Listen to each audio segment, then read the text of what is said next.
asalaamaaleykum donc ñu leen di nuyu yéen ñëpp di leen ziar et surtout di leen remercier pour seen présence nga xamante ne tey activité bi mooy symboliser démarrage officiel des activités du cadre donc du cadre des cinéphiles du club des cadres des cinéphiles c'est bien ça voilà. Alors man maa ngi tudd Maman Faye tey nag liggéey ñu ma sas daa xaw a compliqué. Parce que dama war a modérer panel boo xamante ne avec vraiment des personnalités du monde du cinéma moo xam acteur ou actrice moo xam producteur moo xam réalisateur réalisatrice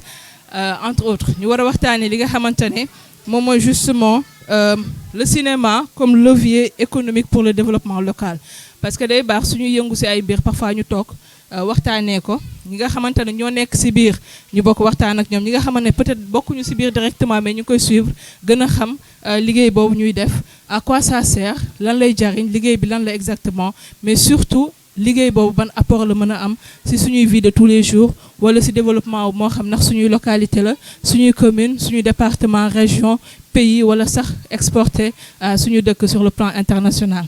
Et pour waxtaanee loolu ma commencer gauche wala droite man xamul tax ñu séparer góor ñi ak jigéen ñi charia la ok comme charia la dañuy commencer ci góor ñi alors ñu am plaisir am 4 panélistes respecté nañ parité bi n'est-ce pas Mass non man bokkuma ci décompte bi moo tax en tout cas d'abord équilibré n'est-ce pas mais équilibré non on a 2 femmes 2 dames et puis 2 monsieur homonisme lañ homonisme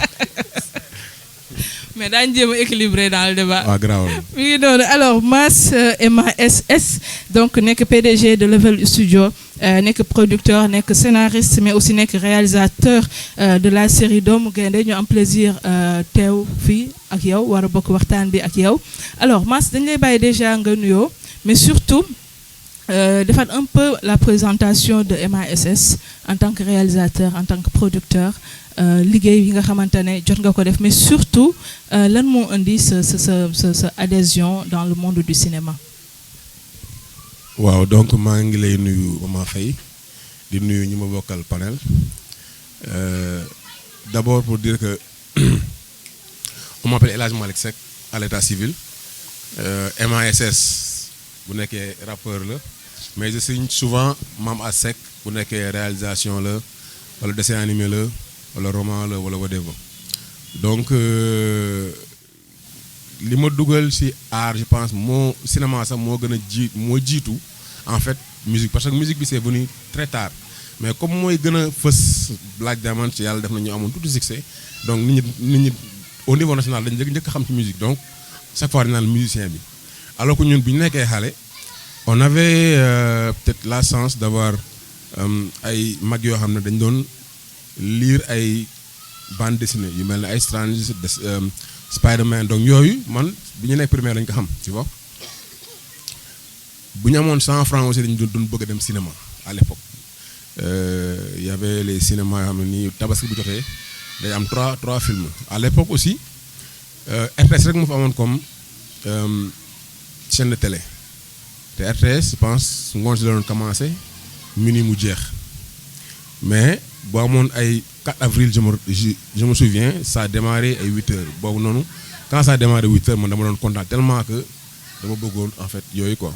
donc bi ma j'ai fait un cursus ba bac à Diourbel donc j'ai fait bac scientifique S3 bi ma amee bac après je suis venu à Dakar mais avant muy bi ma nekkee primaire wala bi ma njëgee Dakar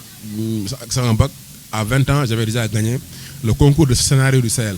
et boobu j'avais fait un scénario boo xam ne sous forme de bande dessinée il y avait un concours plan international la woon donc man sama film mi ngi tuddoon La Bague au doigt c'était un concours sur des scénarios pour la lutte contre le sida et benn réalisateur bu mag bu tudd Fanta Fifi Nakoro bu nekk burkinabé moo ko réalisé boo demee YouTube si tu tapes El Hadj Malick Seck à l'époque j'avais 20 ans La Bague au doigt tu vas voir en fait le film c'est un court métrage je pense qui dure ay 10 minutes quoi après ma dem maths physique après ma dem ensuite génie informatique génie électrique entre temps aussi ma nekkoon benn école bu ñuy wax Pictoune bi doon jàngale dessin tu vois, parce que comme j'aimais bande dessinée, dessin animé, donc j'ai eu la chance de jàng dessin animé. Bon, parallèlement aussi, je faisais toujours mes trucs de musique, quoi. Parce qu'en 2004, j'ai fait un album. Et à la def, le premier ligne gagnée, moi, un clip dessin animé que j'ai réalisé en 2004. Nous nommé 2005 Cora Awards ñu dem Afrique du Sud. Et c'est là que peut-être que Black Diamonds a été connu au niveau national. Après ñu jël meilleur clip comment dirais-je Safulo. C'était en 2005. 2010 ñu dem Cora Awards Burkina Faso. On est arrivé deuxième derrière P-Square, tu vois. Après maa ngi doon liggéey tamit 2STV parce que bi ma paree bon, j'ai déjà travaillé Sonacos la ligue, je me génne bon Sonatel après Sonacos, mais Sonacos m'a baillé sama bop. Ne man en fait bon, je voulais faire de l'art, tu vois. Donc je me voyais pas en costume cravate, mais bon, je travaillais comme cadre là-bas. M'a gën sama bop et puis je me dugg imprimerie, tu vois. Me dugg imprimerie, j'ai eu la chance de rencontrer Papa et Gabi, mi ngi tudd Boubacar Ba, tu vois. Mu defoon ben comment dirais-je ben dessin animé boo xam ne ni c'était de la publicité pour Vitale. Et il y avait un problème. Personnel, il y a une plainte. Il y a un personnel en France. Donc, par hasard, on s'est rencontrés. Je me suis corrigé. Et depuis lors, je suis eu 2STV, tu vois. Donc, c'est là que j'ai commencé 2STV. Tout ce qui est habillage télé, 3D, je l'ai appris. Donc, tout ce qui est graphisme, cinéma, je l'ai appris moi tout seul. Je n'ai pas été à l'école pour le faire. Parce que, si peut-être niveau universitaire, en termes d'académie, en termes de discipline, bon, en termes académiques, tu vois. Donc c'est ça qui m'a permis, côté 3D, côté infographie, côté cinéma. Après, bon, il y a eu plein de choses qui sont faites, muy clipi, muy wodu, tu vois. Et dernièrement, j'ai fait la série muy Domi Gaynde, qui est une série qui a été tournée dans la banlieue. Et bon, Retan, moi, Retan, ça. Daj ana Daj waaw moo nekk ne la quoi moo joué rôle Retan, tu vois. Et en même temps ñoom ñoo yoroon aussi équipe technique bi, tu vois. Donc bi ñuy def Doomi Gaynde dañu defoon de telle sorte que premier level studio la woon mais premier tournage yi damay indi sama équipe mais dañu doon formé waale ñu nekk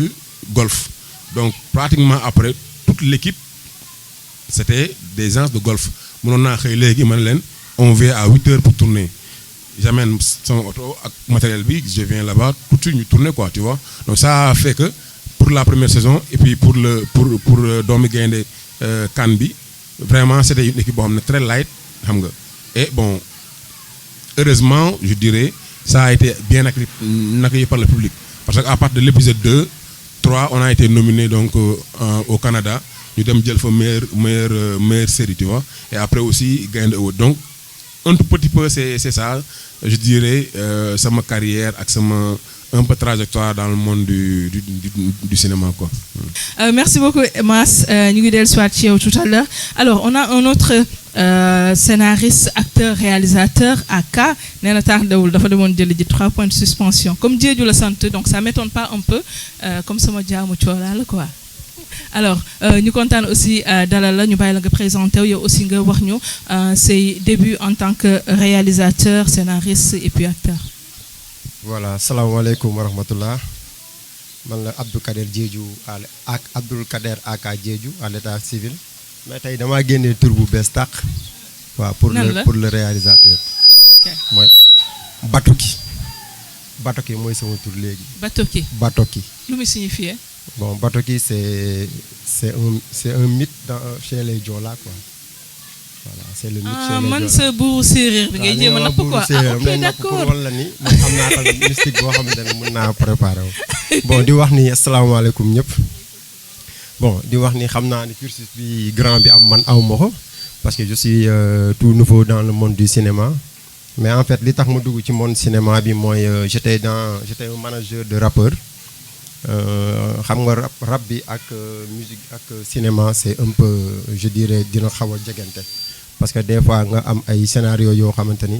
te surtout les rappeurs ils écrivent en scénario parce que boo dégloo seen son yi ñoom ñëpp da ngay gis image yi nii ñuy défiler sa bopp. Par la suite bon As Chérif Fati par l'intermédiaire de Stéphane Kabou moo ma contacté woon pour ma ñëw nekk manager seen ciné club. Voilà, j'ai été manager du ciné club 3 ans durant. Mon rôle était d'organiser les castings, de former les acteurs en développement personnel ak yooyu quoi ak comment parler en public et tout ça, comment se tenir bon devant les gens. Voilà, ñu def loolu 3 ans. Par la suite laa ñëw ciné banlieue en 2013. Yàlla dogal sama liggéey permettre ma woon may mën a ñëw di def cours yi ma nekk dawkatu jàng bu mag sama professeur sama professeur wu ngi nii. Bon, par la suite man sama philosophie dafa mës a nekk diplôme bi may am na fekk mu méngoo xam-xam bi ma am. Looloo tax comme aw ma temps même sama master 2 sax dama ko mujj arrêté. Dama commencé woon master 2 mais comme maa ngi woon dolli ma aw ma woon temps pour di jàng ci laa ne vaut mieux ma arrêté ko moo gën ma am diplôme bi après su ma demee entreprise fekk aw ma xam-xam bi moo taxoon ma arrêté après ma continuer liggéey noonu. Par la suite comme ni ko grand bi defee man dama mës a wax ni je ne serai jamais une personne entre 4 murs, c'est-à-dire nga nekk devant un ordinateur wala di def yooyu, je n'ai jamais aimé cela. Moo tax j'ai été un commercial 12 ans durant ma nekk homme de terrain. Par la suite laa commencé nag di fréquenter ciné banlieue ñëw naa 2 promos mujj ma ko eggali après yàlla dogal nag 2020 ba mu ñëwee 2020 nag boobu laa eggali sama promo ba def suñu film de promo. Et puis ma am ci ay projets yoo xamante ni joué naa fa comme acteur. Voilà, looloo tax ma nekk acteur réalisateur. Mais pour sama film proprement dit c'est en stade de scénario. Sama productrice mu ngi future productrice di ko ñaan yàlla mu nekk ko. Bon, di wax ni rek on est aujourd'hui au lancement d'un ciné-club, cadre des cinéphiles. Ñu choisir Golf Sud pour teg ko fi parce que aussi yàgg nañ ci commune bi mais ak cinéma dafa xaw a manqué fii. Comme moom ni nga ko waxee production bi mu def doomu gaynde c'est Golf moo gère production moo gère yëpp. Man sama kër temps yi la sama doom yi laa gis ñoom ñu ngi koy seetaan sur YouTube. Voilà, di wax ni rek yàlla nañu yàlla may ñu waxtaan loo xamante ni day jariñ ñi fi nekk ñëpp. Merci beaucoup. Alors Dada Camara nga nekk assistante coordonnatrice de production ci plusieurs plateaux, mais aussi nga nekk productrice du film Ibou Bari, mais aussi nekk directrice de prod du projet Lady Diama de Marodi TV. Alors pareil que ñi njëkk wax bëgg nañu xam déjà ses débuts en tant que productrice, coproductrice, mais aussi en tant que directrice de prod.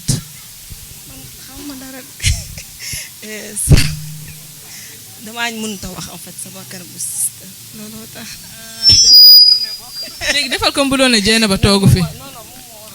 non mais c'est pas grave en fait je m'appelle Sokhna Aïssatou Camara mais ñëpp ñi ma xam ñi ngi ma xamee ci tour Dada. En fait commencé naa cinéma en 2016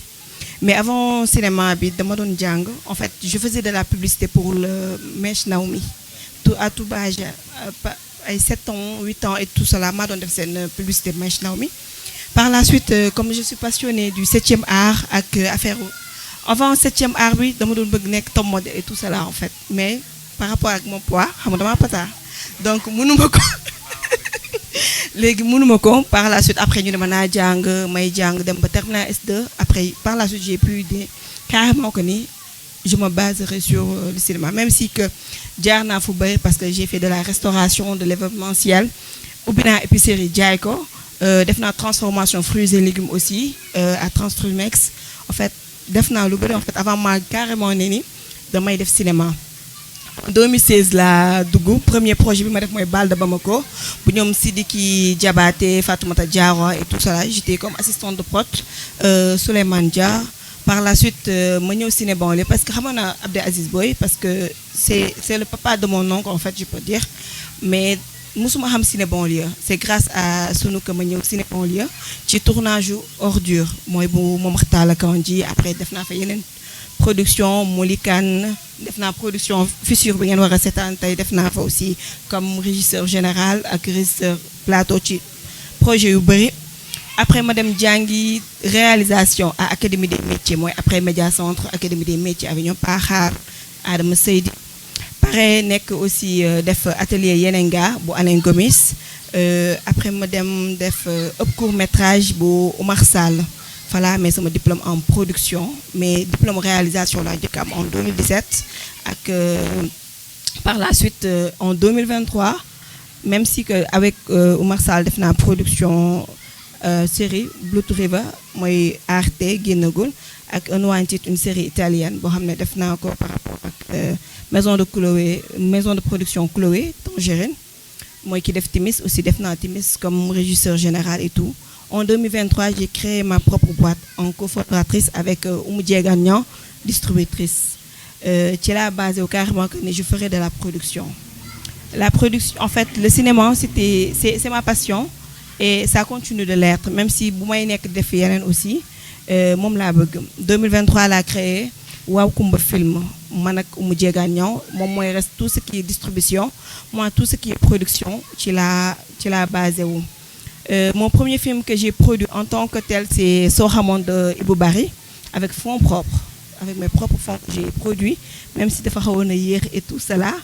Là, actuellement, je suis à Marodi. Je suis dans le projet de Lady Diamant, mooy bi remplacé Babel. On a commencé tey tournage. Moo tax ma tardé rek. Excusez-moi encore du retard. Kookoy Dada en fait.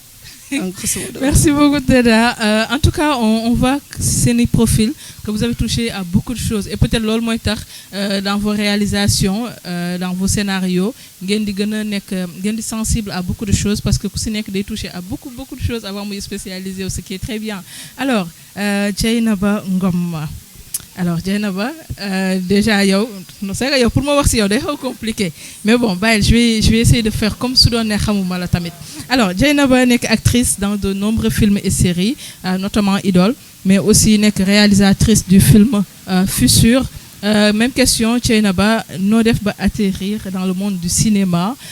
comment s'est fait comment se passent tes rôles déjà dans les séries? Est-ce que yomb na yombul mémoriser texte yi? Asalaamaaleykum ñeen ñi fi toog ñëpp déjà di remercier le Ciné Club Cadre des Cinéphiles si seen choix bi ñu porté si ñun ñi. Maa ngi tudd Dieynaba Ngom comme ni nga ko waxee nekk actrice scénariste et réalisatrice en même temps. Bu may wax nag xam naa ne dinaa xaw a laal tuuti comme son grand frère Mass man musique laa njëkk tàmbalee. Alors ci musique laa fay sama jàng sérieusement parce que société sénégalaise dañuy bañ léeg-léeg comme li ñuy wax affaire waaso mais man dama daan def requinage studio Laye Diagne damay rëcc dem def ay kër ñu fay ma dem fay sama étude parce que comme bëgguma woon dem université ndax dama ne woon daf may tardel il fallait que je choisisse benn formation boo xam ne ni dinaa ko mën a fay ak liggéey yu ndawaan yi. Wàllum cinéma bu may wax ci actorat teel naa ci dugg trop ndax quartier bi ma màggee aux HLM Grand Médine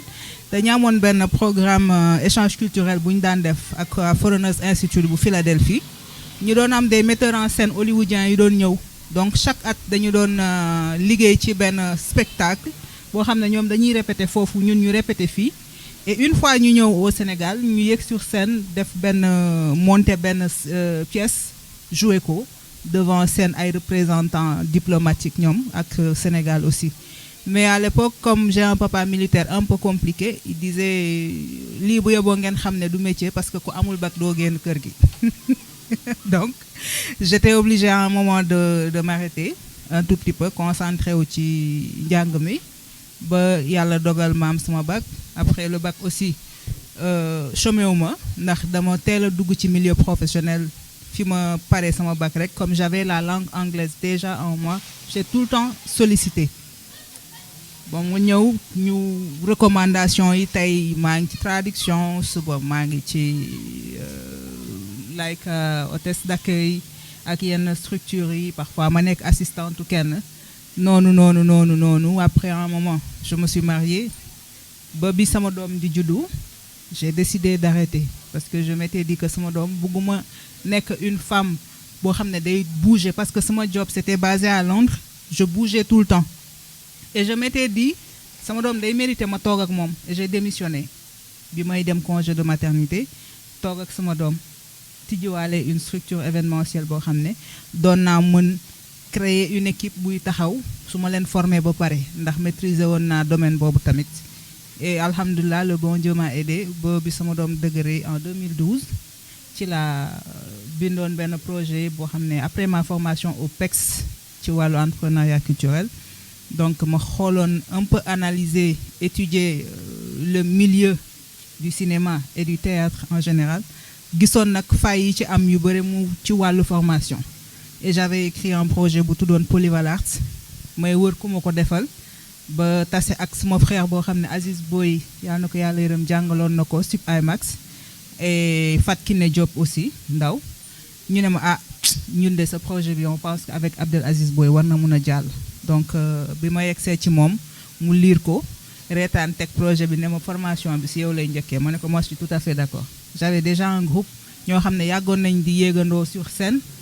ma bëggoon ñoom tamit ñu formé wu parce que bind bi mu ngi fi woon déjà on écrivait pas mal de spectacles joué ko tout le temps di remporter des prix donc ci noonu laa duggee Ciné Banlieue 2012 def sama formation suñu premier film de fin de promo c'était en 2014 Linguère ñu def ko mu nekk en film collectif ma nekkoon fa actrice en même temps réalisatrice aussi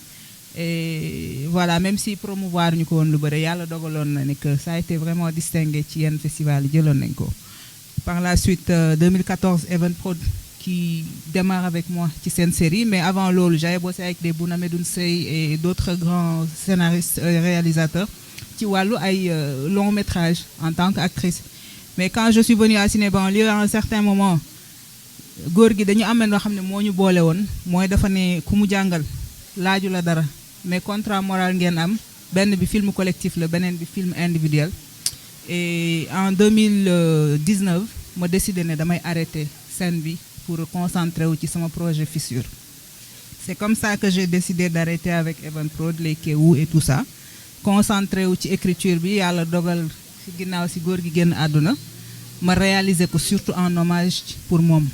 alhamdulilah Dada mu ngi ni ça a été un court métrage projet long la mais ku ne xam nga autoproduction ni mu chéré au Sénégal parce que les fonds demul ni mu waree donc bëgguma woon teg sama projet tey foppikaay ñu may xaarloo wala quoi que ce soit ma jéngu ko rek liggéey ko ak ñoom yàlla def si tamit sutura bu bëre mu nekk un projet qui a connu quand même beaucoup de succès parce que première fois bi mu dem rek c'était au festival les écrans de Tombouctou mu gagné la meilleure réalisation alors que y avait des films yu ñu jox waa Fopika jox leen lépp ñu dem fa mais yàlla dogal na foofu la ko suñu borom jaarale jóge foofu dem Clermont-Ferrand marché du cours ñu xool ko fa distingué ko fa ñeneen jëlaat ko fa mu am des mentions am aussi en Afrique yeneen distinction comme meilleure réalisation toujours en gros mën naa ne comptabiliser na 5 distinctions yoo xam ne en une année parce que idée bi du woon toog lu yàgg comme nit ñi Sénégal da ngay def benn film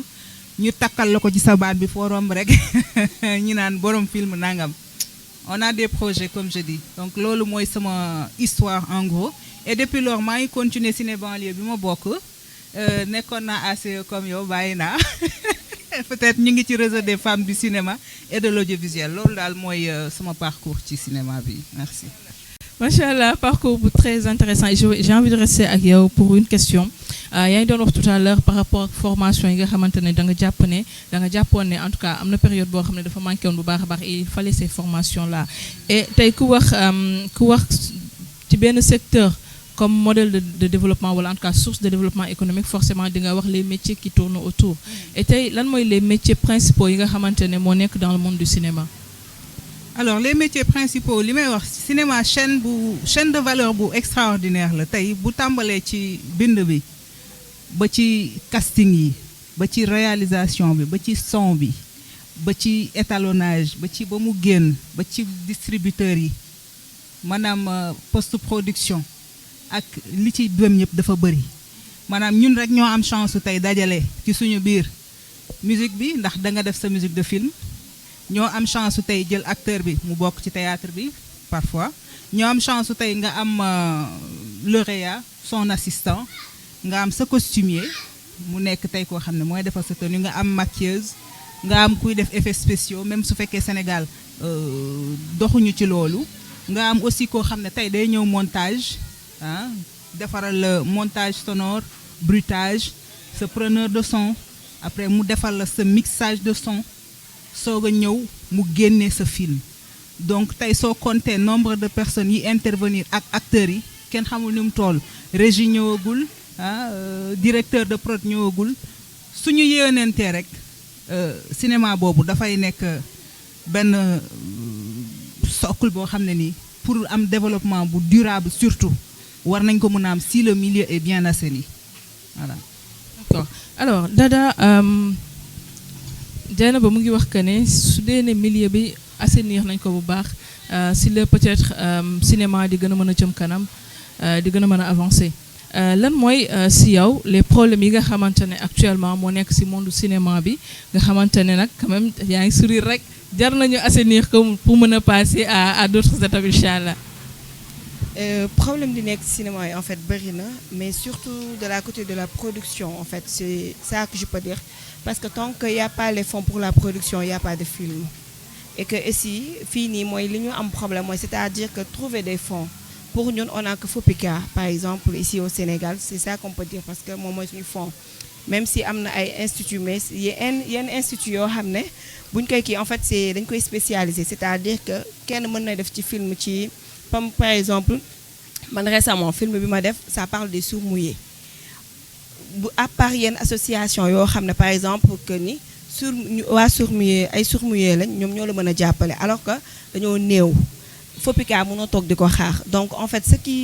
li gën a am problème ci ñun c'est-à-dire c'est ça et un technicien même lu mu xaritoog yow boo waree def sa film da nga koy fay. En fait nous les éléments de Ciné Banlieue on a l'habitude de travailler que par les bouts de ficelle comme ni ñu ko monsieur Boy daan kiiwee même récemment comme j'ai fait le film am na ay techniciens yoo xam ne nekkuñu woon Ciné Banlieue peut-être li ma jël Ciné Banlieue bëriwul c'est minime la mais teewul jàpp nañ ci parce que da ngay am yenn affinité yi mais comme par exemple mënoo dëkk ci par exemple kaay def xam na film bi awma xaalis te dafa film rek muy même boo fayul nit la régie ça coûte très cher les matériels ça coûte très cher en fait bu dee da ngay am ñoo xam ne par exemple dañoo nekk ci yenn kii besoin film moom mooy en fait pour ñun ñëpp que mooy problème bi ñuy am mooy problème de financement problème de fonds boo xam ne pour ñu mën a def suñu film parce que tamit man su ma amee xaalis te awma technicien amul sens parce que technicien ñun ñoo koy fay wala ñoom ñooy tax ñu am xaalis pour ñu mën a def ay film en fait je pense que benn fil boobu mooy mën a doon loo xam ne fil conducteur ru assainissement wu kii yëpp la même si je sais que ni bëriwul en fait mais nañu xool par exemple nañu xoolaat comment on peut faire pour ne pas c'est pas satisfaire tout le monde mais ñëpp nañ gis seen bopp ci li ñuy nekk. Merci Dada alors Mass est-ce que concernant li nga xamante ne moom mooy assainissement du secteur am nga déjà loo si bëgg rajouter mu ñëw dolleeku si li nga xamante ne Dada wax na ko déjà mais aussi l'autre question mooy yaa ngi liggéey en même temps si média depuis bu yàgg en fait est-ce que distribution cinéma Sénégal dans nos médias est-ce que yomb na. distribution moom ki nga ko war a laaj. voilà maa ngi jël saa si yow. waaw bon damay répondre déjà par rapport ak distribution pour dire que niveau local je pense que pratiquement ça n'existe pas parce que lépp loo gis dafa am lu ñuy wax modèle économique ça ne sert à rien mi ngi nduroog rek ngay rap nga ne da nga bëgg a def industrie musicale comme États-Unis alors que yow amoo population mel ne population anglophone nga xam ne ni Nigéria 200 millions nga dem Kenya nga dem Afrique du Sud ñooñu déjà c'est un réseau donc ñooñu mënoo bokk ak ñoom ni ñuy jaayee ak ni ñuy amee seen ay concert tu vois donc lépp looy liggéey il faut que le modèle économique mu correspondre rek réalité bi mooy tu fais une série tu fais un film les télés n'achètent pas et je pense que rares sont les télés yuy ñëw jël xaalis jox la daanaka amul woon bon Sen TV dafa na ko un petit peu rek mais après mu bàyyi donc télé yi lu ñuy liggéeyee mooy yow da ngay def sa série wala sa film nga ñëw bu nekkee film moom c'est mort parce que benn épisode la xam nga je dis même pas épisode mais en fait long métrage la mënoo ko rentabiliser ci benn diffusion tu vois parce que une fois que ñu gis ko rek c'est fini bu nekkee série da ngay ñëw nga defar boo ñëwee télé bi na la léegi dama koy jàllale nga dem uti sponsor man ma jël 50% yow nga jël 50% donc déjà yow yaay produire mais après tu te rends encore à faire le métier de commercial parce que da ngay dem di ut sponsor beneen bi mooy niveau international les séries en général fii wolof lañ koy defee il faut que nga doubler ko pour mën ko jaay au niveau je dirais sous-régional bon ak Marodi ak Evenprod ak ñenn ñi déjà léegi am nañ benn ak maîtresse de nos maris ça nous a permis de pénétrer le marché sous-régional parce que à partir de boobu xam nga booy jaayoo seulement série bi mais da ngay jaay culture bi costume africain yi même tailleur léegi dañuy gën a mën a jaay feneen parce que dañuy gis li jigéen ñi sol ak góor ñi yeneen peuple yi di bëgg sol comme ñooñu c'est la même chose qui était arrivé ana époque boo xam ne bi vay day xewee tabaski ak Korité boobu ñëpp dañu def xale yi dañu def comme ay sari quoi donc pratiquement commerçant yëpp dañu doon jaay sari tu vois Marème Dial même chose je pense que nag bi kii boobu je pense que les trucs Marème Dial boobu ak les trucs de kii la xam nga pour dire que culture bi en fait c'est un moyen de gagner de l'argent mais c'est un moyen aussi de pousser benn écosystème bu mag quoi donc distribution bi quand on le dit c'est plus pour les films par exemple boo doublé en français jéem festival yi xam nga maintenant am na pâté cinéma yoo xam ne au moins mën na la permettre nga am benn programmation sur 2 semaines 3 semaines xam nga mais jusqu'à présent je pense que les Sénégalais ne sont pas encore amuñu culture ne ngoon day dem cinéma parce que man j'y vais lu bëri passe par cinéma même en 2016 parce que boo xoolee cinéma bi ni mu dundaatee c'est pas Pathé Cinéma ni Canal Olympia mais c'était benn le Dôme la tuddoon ñu ngi ko defe woon côté Radisson si vous vous souvenez bien boobu 37.5 man la woon ak sama benn xarit bu tudd Racine ñu ñoo doon def des films qui sortent tout de suite même jour bi mu génn au cinéma à l'époque il y avait comment dirais-je les Avengers xam nga Superman contre Batman donc tout ça c'était des sorties yoo xam ne simultanées et dafa wane woon ne mais il y avait une forte demande nit ñu Sénégal dañoo bëggoon cinéma et c'est ça qui a amené après complexe Saint-Sembène Canal Olympia après cinéma Pathé tu vois et boo demee ci cinéma yi tu te rends compte que ñi fay dem c'est plutôt benn classe sociale bi mooy da ngay gis ñoo xam ne peut-être dañuy làkk ay français wala ñoo xam ne ñoom xam nga li c'est-à-dire bokkul ak en fait le vrai je dirais pas le vrai peuple sénégalais mais en fait bokkul ak masse bi boo xam ne kii faraka par exemple boo génnee film Inde wala nga génn film Nigéria nga mën ko rentabiliser sur une semaine tu as 1 million d'entrées qui te permet yow nga mën a rentabiliser le film fii boo defee film Sénégal pour que nga rentabiliser c'est un peu difficile donc pour man côté distribution loolu moo nekk un peu la réalité au niveau local maintenant je voudrais parler au niveau métier pour dire que cinéma bi secteur boo xam ne nii la secteur bu nar a indi xaalis bu bari au Sénégal la mais malheureusement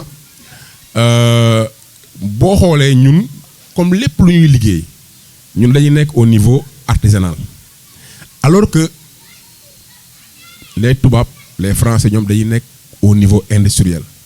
c'est-à-dire ñoom ils pensent structure ñun nous pensons juste lu ndaw dañuy xool dem journée après fayee ko après dem toog xam nga alors que ñoom ñuy xool ne dans 20 ans dans 50 ans cinéma sénégalais fan la war a jëm ce qui fait que ñoom boo xoolee nu ñuy financer les films et loolu képp ko dem ci réseaux sociaux yi ci francophonie wala nga dem ci AFD tu vois par exemple que ñoom séries yi ñu produire ils peuvent avoir des 100 000 euros 200 000 euros de financement mais ñun suñu série yi 5 000 euros 10 000 euros la yu gën a mag tu vois mais ñun on se rend pas compte et pourtant même AFD wala OIF xaalis boobu ñu jël di ko joxe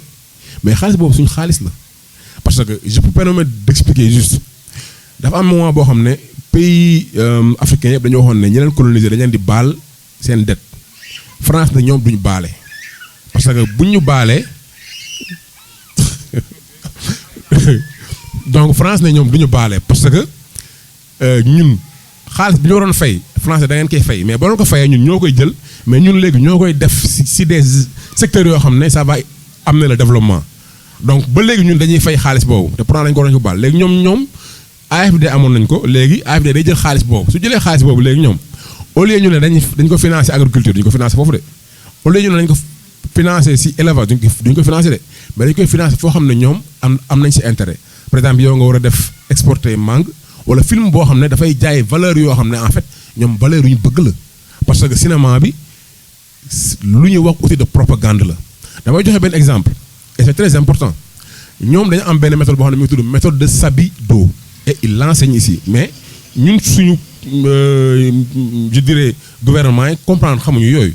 mooy Mexique ñun dañu ñëpp doon seetaan affaire telenovelas xam nga ay nu mu tuddati Marimar tu vois Ruby tu vois donc yooyu yëpp mais yooyu gouvernement mexicain yi dañu doon def ay programme pour def par exemple pour que jigéen ñi def planification wala contraception mais ñoom mënuñu woon a fexe ba jigéen ñi nangu loolu mais ñoom bu ñu ko jaarale seen film yooyu Sabido moo doon def ay séries yu ñuy wax telenovelas il voyait que pourcentage jigéen di koy def dafa bëri ñu ne ok léegi au lieu que ñuy financer di def ay livres def ay publicité léegi lañu ko def ci film yi moo tax je donnerai pas de série mais si tu vois benn série jëkkër ak jabar ñu ànd jabar ji dugg ci biir bureau médecin bi jëkkër ji toog ci biti toog di xaar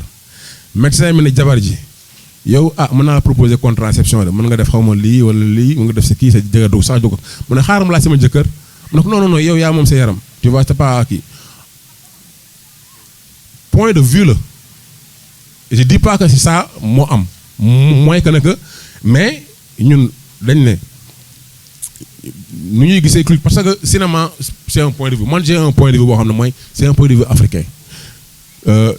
sëy góor ak jabar la même bu nekkee na si jabar looy def war nga wax si jëkkër tu vois maintenant nag léegi tamit am na liberté boo xam ne nii ñi ko bëgg a revendiquer mën nañu ko revendiquer maintenant c'est pas que dañu lay joxe financement et que yow nga def loolu beneen séquence ci benn cours école benn xale bu góor ak benn xale bu jigéen 17 ans 16 ans ñuy waxtaan affaire u bëggante beneen xale bu jigéen ñëw génn préservatif dal na ko est-ce que doo jël lii xam nga ñu wane ko gros plan am dool ko saagam tu vois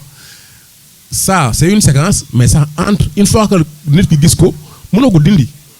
on l'a vu tu ne peux plus tu vois donc loolu nag dafay am effet dans des générations et des générations moo tax ñoom léegi ils vont prendre l'argent boo xam ne ñoo ko moom mais ils ne vont pas le donner à peut-être masse boo xam ne sérieux am na loo xam ne moom du ko ci def non parce que yow intéressé woo leen am na ñoo xam ne nag dañ koy def ñoom dañ leen koy jox donc ça c'est pour dire que en fait cinéma bi ngeen def boo leen ci dugg aussi da ngeen def comme nigérians yi mooy on le fait pas parce que on va gagner de l'argent mais on le fait pour raconter des histoires comme doomu gaynde ko seetaan ñu bëri dañu wax naa ma non man mënu ma comprendre ne est-ce que néeg boobu néegu dëgg la waaw parce que am na nit ñoo xam ne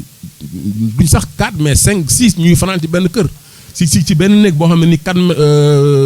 même pas 12 mètres carrés c'est une réalité mais am na ñoo xam ne xamuñu ko tu vois donc Sénégal dafa am benn particularité ñoo dàq seetaan YouTube ak internet boo xoolee série nigérians yi c'est rare que tu vois des séries nigérians yuy am si benn 24 heures 1 million wala 2 millions de vues c'est rare te pourtant Nigeria c'est des 200 millions d'habitants lañ mais ñun on est même pas à 20 millions da ngay dugal tey léegi série même pas 24 heures mu am 2 millions wala 1 million de vues ça veut dire que on est très dynamique dans les régions et loolu dafa am benn xaalis bu muy indi moo tax ñoom ñu daw si di ñëw si ñun maintenant nag en fait les métiers yoo xam ne war nañ sax bëgg naa ko peut-être mais pour ne pas un peu extrapoler bon damay bàyyi sama kii wax comme ça on pourra revenir sur. Et j'ai une question boo xamante ne bu dee am na acteurs yu nekk fii la réponse va les intéresser est-ce que économiquement les acteurs s'en sortent ci monde du cinéma bi au Sénégal. Voilà bon merci maman Dada mu ngi ree parce que elle a compris c'est-à-dire dans le cinéma pour ne pas comme ni ko Mass waxee c'est-à-dire lépp looy def rek na nga ko def déjà avec passion c'est-à-dire am nañ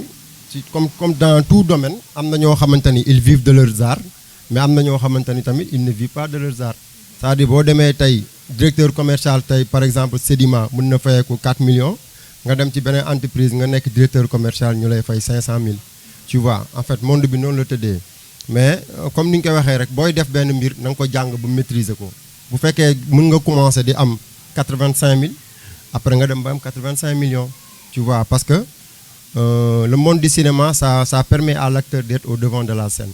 léegi soo nekkee au devant de la scène te nga maîtriser le monde du marketing de la publicité ak yooyu tu peux te faire de l'argent là-dessus quoi. Bon, pour revenir un peu ci les métiers du cinéma et puis leur impact aussi dans l'économie, c'est-à-dire ñun ñoo xamul wala suñu autorités ñoo xamul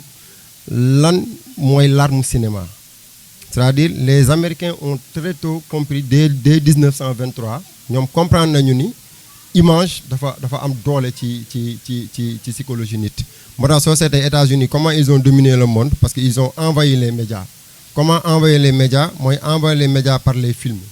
Léegi su ñu bëggee def benn programme du ñu ñëw rek heurter sa culture. Non dañuy ñëw présenter la benn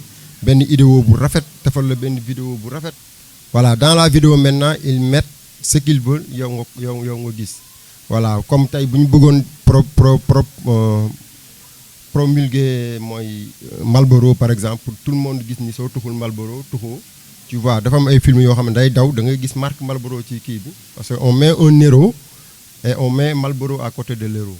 Donc nga gis ni ñuy mettre les deux produits. Moi j'ai été marketeur, j'ai fait le métier de commercial 10 ans wala 12 ans comme li may wax ni xam naa ko, c'est-à-dire dafa am li ñu jàngal lu tudd le merchandising, c'est-à-dire comment placer un produit de sorte que nit ki su duggee ci boutique bi rek produit boobu moo koy njëkk a heurter. Tu vois, il faut le placer au niveau des yeux parce que l'homme, la moyenne des tailles c'est 170 cm, mooy 1m70. Donc dafa am noo xamante ni même ci cinéma dafa am place boo xamante ni produit bi mooy gën a fës soo nee takk image bi rek produit bi dina la frapper par force. Tu vois, maintenant loolu la marque yi di utiliser comme moom ni mu ko waxee ñun fii du ñu produire film ba mu jeex, c'est-à-dire parce que aussi les moyens ne suivent pas sérieusement. C'est-à-dire da ngay commencer nous on a été dans une télé de la place ñu am benn série bu ñu doon bëgg a proposer mais comme ni mu ko waxee la c'est-à-dire ñun ñooy produire suñu film ñooy fay def suñu film après ñun ñooy nekk les commerciales. C'est-à-dire comment maintenant nos télés fonctionnent, c'est-à-dire nos télés n'ont plus de budget de production parce que la production coûte cher, on comprend. Aussi te soo xoolee Sénégal la publicité maintenant nit ñi dañ ko même état bi sax li mu war a dugal ci publicité ci médias yi état bi defu ko ci médias yi, c'est-à-dire dafa am benn chaîne la boo xamante ni bu benn daggee rek day dagg sur toute la ligne. Suñu nee tey par exemple budget wu état bi pour publicité c'est par exemple 40 milliards. Si maintenant l'état ne met pas le budget dans ça day casser li ci topp yëpp parce que les télés n'auront pas de fonds pour aussi ñoom mun a jël yenn produits financés pour mun a am kii. Léegi c'est à nous maintenant en tant que cinéaste wala en tant que réalisateur de maintenant xool naka la ñuy defee ak suñu productrices yi ñoom ñu dem te li gën a garaaw j'ai assisté à des panels sur la production et la distribution mais soo seetee ku la financé moom sa œuvre, c'est-à-dire dañuy wax ni il faut ñu am souveraineté, c'est-à-dire on est en train de lutter pour notre souveraineté mais aussi pour lutter pour notre souveraineté il faut aussi que ñun ñu mën a produire suñuy film. Parce que suñu fekkee France moo produire suñu film les droits sont logés en France, c'est-à-dire maintenant soo bëggee projeter film bi il faut nga woowaa France pour ñoom jox la autorisation pour yow film yi sénégalais war a seetaan ñoom ñu seetaan ko. Tu vois un peu c'est foofu tamit day amaat beneen néocolonialisme bu fay nekk moo tax il faut l'État, c'est-à-dire nos dirigeants actuellement ñoom ñu comprendre lan mooy le pouvoir du cinéma pour ñoom ñu mun ci def lu ñu ci war a def. Ñu former ay comme ni ko Dieng ba waxee c'est-à-dire ñu former ay on a les très beaux techniciens fii au Sénégal, de très bons techniciens on en a mais techniciens yi da ngay gis ni dañuy xaw a bàyyi milieu bi pour dem uti xaalis feneen parce que tamit da ngay liggéey après doo am tu vois nos souvenirs et ses besoins. On a les réalisateurs parce que soo xoolee tey film yu ñuy produit Sénégal suñu génnee dañu jël ay prix soo demee Cannes jël nañ prix FESPACO ainsi de suite tous les festivals soo fa demee da ngay fekk sénégalais di rafler les prix. Mais il faut aussi que ministère de la culture ñu xam ni dans la culture il y a le cinéma, c'est-à-dire le cinéma comme art day englober art yu bari ci biir cinéma, c'est-à-dire comme ni nga ko waxee tey tailleur bi tey ñun mën nañu propager suñu tailleur yi ba ñoom ñi am ay commande Bénin tu vois Cameroun Côte d'Ivoire ainsi de suite tey suñu dàll yi ñu sol ay dàll carax ba tey gars yi di mën a commander dàll carax yi un peu partout en Afrique ainsi de suite même suñu façon de létt yi ainsi de suite tout ce qu'on veut valoriser mën nañ ko jaarale ci cinéma. Comme cinéma nekkul loo xamante ni comme ni nga ko waxee c'est-à-dire foog nga am vision bu mondial pour nga mën a exister. Alors, j'ai envie de poser une question. Bon, d'une manière générale, on connaît que mon jël. Est-ce que aussi, en dehors des séries, alors, est-ce qu'en dehors des séries, il y a une production cinématographique, est-ce que aussi donc adressée au grand public? Tout ce qui est court-métrage, long-métrage. Mu ngi koy wax tout à l'heure, bëri na cinéma yoo xamante ne parfois on a l'impression que c'est pas destiné au public sénégalais, puisque comme ni mu ko waxee on les voit que dans les festivals internationaux. Bëri na ay cinéma yoo xamante ne sax peut-être bu festival amee au Sénégal wala ciné-club wala peut-être genre boobu ngay mën a am la chance de voir certains films. Après ça on te dit que ne mënul ne maanaam c'est pas disponible sur les plateformes, mënoo ko seetaan fenn en fait. Donc c'est comme si defar nañu film bi certes Sénégal lañ ko defaree, des acteurs sénégalais ñoo ko joué, mais après le grand public sénégalais amul accès à ces productions. léegi ñun production bi nan lañu jëlaatee pour récupérer waat suñuy fonds. waaw moom laa wax, donc ça veut dire que c'est parce qu'il y a un problème de budget. En fait c'est pas question de budget par exemple, parce que man du ma dem uti fonds. Par exemple Fopika mën na ma jox 200 000, man ma jël samay 300 000, wala mën naa bañ a jël samay 300 000, mais 200 000 yooyu même bu ma ko kiiwee war na maa dikkal 500 000. mais nous aussi muy ñun ñu nekk ci milieu bi donc ñoo xam la mooy njëriñu cinéma. Parce que en fait ñun dans nos familles sax ñoom ñu seetaan film novelas yi moom moo leen gënal que ñu dem fay Canal Olympia 2000 wala 1000 francs pour pour seen doom yi seetaan wala dara. Parce que ñoom dañoo jàpp ne par exemple ñun en fait li ñu naan ñun ñi dañoo am problème pour distinguer entre le cinéma et le théâtre. Tu vois, donc man du ma def film du ma wut fond def ko pare à chaque fois ma ñëw di ko wane ci koñ yi. C'est vrai, parce que fii moom court métrage rek par exemple mën nañ koo jël ne dañ koy wane ci koñ à part festival. Parce que court métrage c'est rare te gisuguma ko fi par rapport ak man en fait nga ne da nga koy dugal ci salle de cinéma pour distribuer ko. Tu vois, donc en fait ñun ñoo leen mën a jàppale parce que dañuy defar film jàppale techniciens yi, mais ñun tamit en tant que production war nañoo mën a gis tamit suñu bopp par rapport à ça. Du question que ni dafay bañ a accessible, non du question non accessibilité, mais question de récupérer fonds la ak question de vision. Parce que man du ma defar comme ni ma ko waxee rek du ma defar film. Tu vois, mën naa ko tey nii bu ma defaroon film Dieynaba bi nii tey boo waxoon entrée 200 xale yi duñ ñëw simb ngay wax ñu ñëw. Tu vois, parce que xamuñ film en fait ñoom xamuñ film ñoom xam la lañ xam li ngeen doon wax ay Ruby et tout ça genre ñoom loolu la ñu xam. Wala ñu toog seetaan série man mënuma fay 200 pour dugg, mais mën naa fay connexion 2000 francs pour mën a seetaan YouTube. En fait je pense que ni ñàkk xam la mooy njëriñu cinéma ak ñàkk xam la mooy par exemple ñun suñuy produit moo tax, mais du question que dañ ko bañ a teg fenn wala truc genre. Des fois nit day woo comme par exemple j'ai vu Sarah moom yeneen ngaa la nekk moom day jéem a jël par exemple day jël ay film di ko yóbbu ci sous-région yi commencé na ko récemment. Tu vois, alors que fayuñ ko, mais moom ci boppam moom mi distribuer film moom mooy obligé fay nit ki wala nit ki xam ko gratuitement par exemple que mu defaral ko gratuitement. En fait c'est ça. Alors quel su dee Dieynaba dafa am loo bëgg a rajouter par rapport à ça avant may ñëw jox dafa wax lu am solo léegi mooy culture du cinéma dafa manqué. Après aussi li tax loolu mooy dirigeants yi nga xam ne ñoo war a assainir encore une fois le milieu ñoom ñoo njëkk rey le cinéma sénégalais. Parce que sénégalais dafa gëm lu jóge à l'étranger dañu am complexe boobu. Et pourtant les novelas qu'ils regardent qu'ils nous montrent dañuy fay droit de diffusion pour mun ko wane. De cette même façon ñiy fay pour jënd des films étrangers yoo xam ne sànq Mass mu ngi koy wax ñoom seen message propagande bi ñu bëgg a def lañ fay jaarale. Mënoon nañu def loolu tey ci cinéma bi nga xam ne sénégalais bi mi ngi koy def di raconter des histoires de ñun suñu askan li nga xam ne moo ñu concerné te mu mën a jëriñ suñu njaboot xamal leen les réalités yi ñuy confronter. Mais problème boobu moo am. Après aussi côté ni mu ko waxee pour nga defar sa film tey dalay jaral yow yaa am sa idée yow yaa xam ne lii kat su ma ko defee vraiment message bi jaral na ma def ci lii nga def ci loolu gëm ne nag duma ko mën a teg YouTube man sama film duma ko dugal YouTube pour le moment.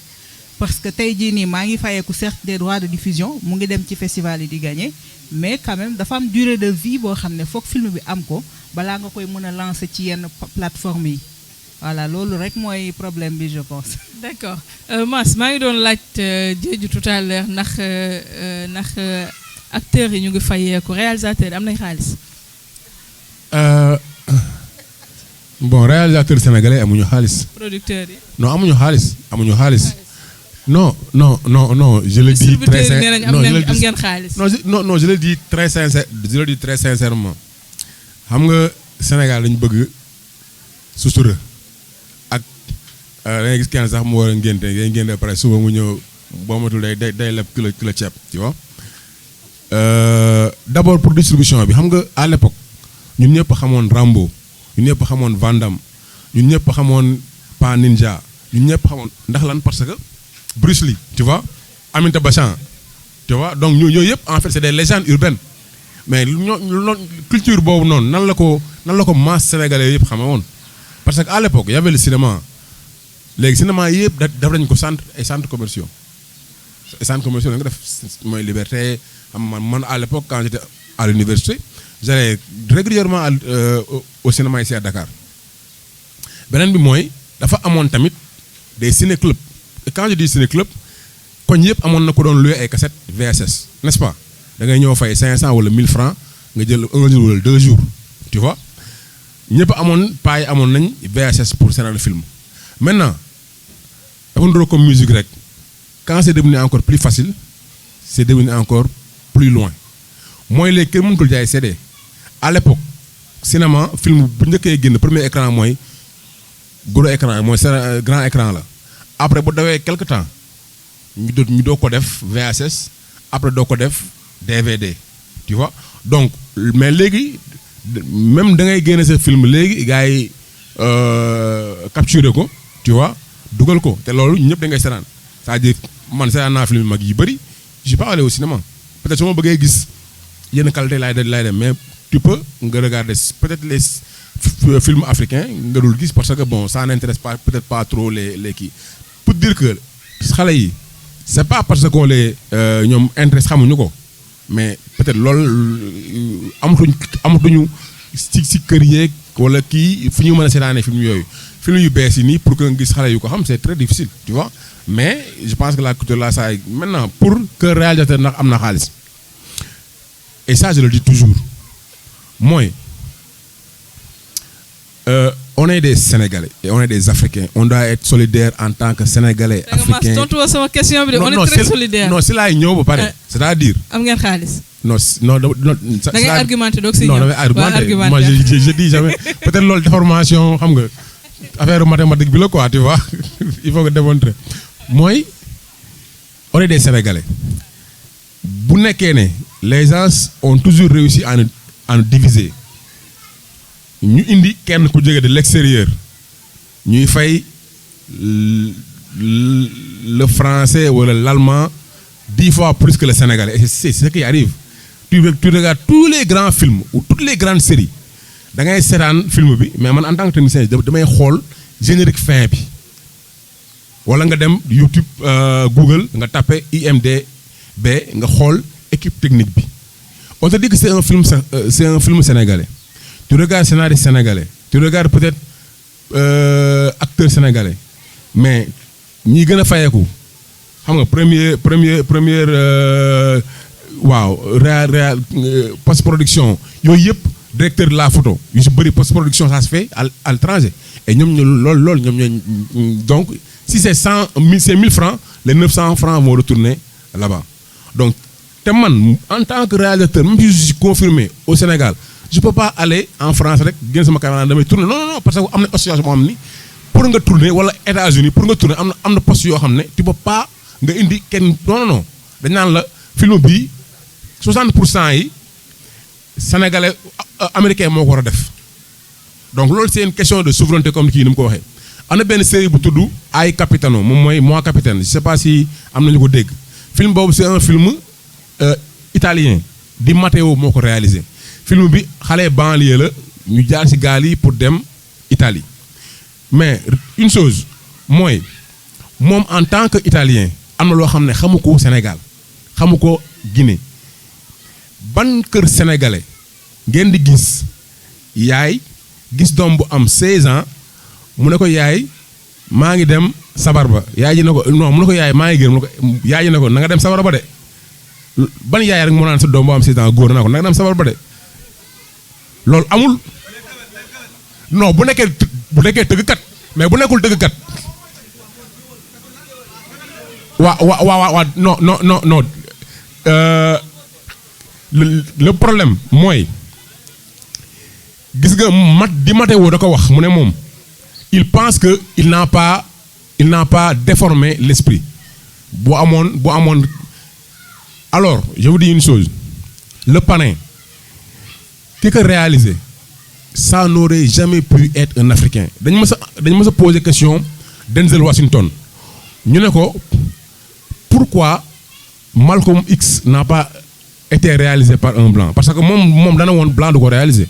loolu moo tax ñu jël Spike Lee il a dit c'est pas une question de couleur mais c'est une question de culture mu ne koom biy dugg ci karaw ni muy mettee tubaab xamu ko tey xale doomu noir wala doomu sénégalais koo koom benn yoon boo di koom nexoon nii day daw mais loolu mu tubaab bi yëgu ko donc moo tax liste de Schindler qui parle de juifs mais noir mënu ko réaliser donc loolu je dis ñun rek ñooy le seul peuple boo xam ne on réussit à nous dire yéen en fait lii mën ngeen ko négocier am na loo xam ne waruñu ko mën négocier maintenant ban réalisateur sénégalais nga gis fii mu nekk un multimillionnaire am gaaleem am oto am 4x4 dëkk plateau wala Almadies am ban réalisateur sénégalais je gis xaw ma ko à part peut-être grand yi nga xam ne mën nañ dóor 100 millions 200 millions mais les jeunes réalisateurs là et je vous dis je peux vous donner 10 ñoo xam ne c'est des Français qui sont venus ñun depuis 20 ans ñu ngi fi ñoom ils viennent 2-3 ans ils occupent des postes yoo xam ne nii on leur donne des postes et on leur donne des budgets yoo xam ne ñoom ils se retrouvent à la fin de chaque film 100 millions 50 millions mais comment est-ce que ñun on peut accepter ça man loolu noonu moo tax je n'accepterai jamais en tant que réalisateur en tant que connaissant ma culture de travailler pour un blanc boo xam ne je connais plus ma culture que moom ma nekk premier assistant ça je ne l'accepte pas parce que si on lui paye 50 millions on doit en payer 60 millions tu vois donc Doomu Gaynde je l'ai réalisé à man maa ko réalisé peut-être que liggéey nañ si yeneen publicité yooyu on l'a financé à fonds propres donc maintenant tant que les Sénégalais ne sauront pas que am na yenn postes yoo xam ne nii bu ñu ñëwee waruñu ko mën liggéey et suñu gouvernement yi dimbal nañu si on sera jamais riche on sera comme du ma tudd turam technicien boo xam ne il a fait les plus grands longs métrages mais bi muy gaañu amul lu mu fajoo et les gens le connaissent et loolu yaakaar nga ne loolu noonu ab français mën na def 3-4 longs métrages yoo xam ne moom il occupe un poste en tant que directeur de la photo te bi muy feebar non man loolu noonu je le fais du ma ko nangu tu vois donc pour dire que man en tant que manche je travaille à la TFM je travaille à la 2STV j'ai ma boîte xam nga macha allah am na lu ndaw loo xam ne na ko mais am na réalité yu bëri yoo xam ne nii mais le minimum pour vivre ils ne l'ont pas. D'accord. donc loolu noonu c'est un leitmotiv boo xam ne nii sénégalais yi en tant que aussi jeune réalisateur jeune technicien ñu commencé déjà am solidarité boobu noonu. alors sànq dafa am question boo posé Kader en tant qu'actrice ma mën ci répondre nag bu baax parce que li tax tey peut-être moom nu mu réagiré man du ma ko réagiré sànq j'ai discuté avec un frère il est là c'est un pote Sénégal ñoom ñoo rey métier du cinéma en fait tous les moyens sont bons pour ñu ràññee la il dit être un commercial. Moi, j'ai démissionné en tant que directrice commerciale d'une firme internationale pendant des années. Et j'ai formé plusieurs générations de commerciaux. Mais salaire, motivation. Mais beaucoup de gens lu ñu ma jox rek baax na parce que bu ñu ma xàmmewee mën naa jaay lépp mais tu risques de te faire mais couper ci racines yi balaa ngay comprendre laate nga parce que y a des productions yoo xam ne du ñu jël acteur bu late man dama ko dund ñu woo ma ne ma dañu bëgg liggéey ak yow une grande production man leen waaw ñu ne ma li tax ñu choisir la mooy gisuñu la fu bëri bëgguñu acteur boo xam ne dafay late. Zara Derebi Sow elle avait amené des Américains ici ñu defoon benn film te ñu tourné woon ko ci désert de Lompoul bi casting boobu man maa ko defaral mais ñooñu bëgguñu woon ko late aussi ah donc muy acteur muy réalisateur nit dafay mën a jaay boppam le bon commercial mooy ku mën a jaay xeer xam nga xeer amul valeur mais bu ma la tiimee tey bëgg la ko jaay dama la koy jaay parce que la may wax ca xeer ba dina la jaral nga am kumpa jël loolu mais su amatul mit liggéey mënul am et tey li muy wax nii ci Di Matteo boobu li tax ñenn ñi mën ko tontu mooy bi ñu ñëwee Sénégal bëgg liggéey man projet boobu tegu na sama loxo après beneen famille ñoo ko këf dem jox ko ñeneen ah la fameuse famille Ndour SSP ñoo ko jël ne mën nañ ko régler defuñu dara casting bi lu ñu mujjee ñu jox yenn acteurs yi ay visa boo yi daw ñenn ñi dugg Italie ñenn ñi dem feneen mais le fond du sujet nañ ko waroon tegee mbir ku koy nettali ku ko fekkee la mën a doon mais manque d'assainissement boobu encore une fois li tax ma ci insister mooy dafa rey maanaam ca caméraman ba ca réalisateur ba ca acteur ba bu dul tëdd nelaw ak ne siiw naa say mbokk di la woo di la ñaan amoo loo leen may non amuñu ko dañuy waxtaan te yàlla rekk tax les réalisateurs ne sont pas riches ils sont pas riches moi c'est ça que je dis parce que tey boo génnee Sénégal man jóge naa fii nekk ci prod bu mag dem Nigéria liggéey ji mais ñu may woo parce que ñoom amuñu planning de tournage non dañ la soxla ma ne leen génn yéen mun leen di fay CFA may gis dollar fii di daw si di ñibbisi fayu leen lu ko jar may leen ma liggéey comme yéen seen contrat da ngeen di wax jàpp ci su ma ñibbisee poche yi fees ma jàppaat ci seen bos te noonu la war a demee en fait. amul yërmande business is business warul am yërmande. alors Diédhiou d'accord en fait comme ni ko Dieynaba waxee rek c'est vrai que nag ñun suñu autorité ci boppam ñoo jàppalewul les techniciens du cinéma parce que comme OIF et tout cela ñoom s'ils te financent par exemple wala CNC dañ naan la on veut les chefs de poste tu vois ñoom c'est obligatoire pour les maisons de production canadiennes ñoom dañ naan la chef de poste yi fa lay jóge poste prod bi fa nga koy yóbbu musique ba fa lañ koy defee c'est une obligation léegi man nga xam ne awma fond sama biir dëkk damay obligé nangu loolu tu vois donc ñoom loolu obligation mais bu ñu jëloon par exemple te ñoom dañoo am ay barème en fait ñun suñuy technicien mën naa woo par exemple Dieynaba ne ko man damaa bëgg nga réaliser ma semaine 200 000 la am par exemple moom mu ne dafa cher bu ma woowoon Bamba mi ne ko kay réaliser ma ko 100 000 francs la am day ñëw parce que amuñu barème en fait parce que ñoom dañoo am barème ñoom ils te disent que carrément secteur bi lii ak lii ngay fay lii ak ngay fay mais comme ñun en fait que ni amuñu loo xam ne par exemple que barème boo xam ne fixe la man récemment bu ñu ma woowee ne ma dama lay fay semaine 250 000 man am et conscience xam na ni li may liggéey ëpp na 250 000 mais peut-être comme ni ko Aka waxee damay nekk situation yoo xam ne mën naa nangu 250 000 mais bu ñu forcé woon ne barème bi lii ak lii kenn du ko wàcc dadaa bu ñëwoon indi projet ne 200 000 laay fay yow xam nga ni danga naan ko en fait instant lii nii barème bi nii lii 300 000 la ñu wax looloo tax en fait tamit nit ñi bu ñu ñëwee gën ñoo ëppale salaire parce que ñun tamit bu ñu imposer FOPICA des fois day jox ay financement ñeneen bu dul Sénégal de mais du ñu imposer ay chef de poste ci foofu en fait je pense que ni ñun ñoo warul njëkkee loolu ci ñun et que ñun tamit peut-être attaque bi fi nekk xëy na dinañ jéem a changer loolu par rapport ak techniciens yi même si que ñun production yi arrangé wuñ mais c'est par rapport à ça moo tax nag léegi étranger yi ñëw duñu ëppale par rapport ak ñun. D'accord. Alors, Diédhiou, je sais qu'am nga loo rajouter par rapport au dernier point que nous soulignons, mais aussi pour répondre un peu, voilà, en tout cas, je pose la question à partir de la dernière intervention de Dieynaba. Moi, il me dit que parfois, à mon plan de tournage, parfois acteur, par exemple, il y a des casting. Est-ce que ça t'arrive d'organiser casting, nous avons acteurs qui pareil, mais nous tournons bien deux séries comme Nico Massoiré, après nous avons des sponsors, nous engagé aussi les et que après justement ñu am problème pour nous continuer la série wala dañuy obligé wax ci série bi que ne kooku daa voyager.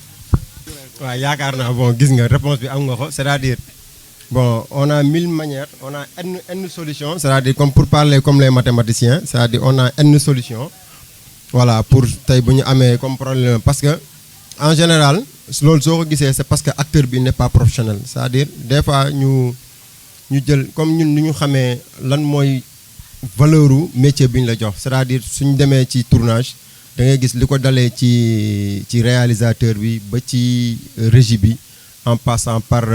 costumier bi xam nga maquilleur bi script bi xam nga lumière son ñoom ñëpp ku ci nekk dafa am chaîne la parce que chaîne la dafa am koo xamante ni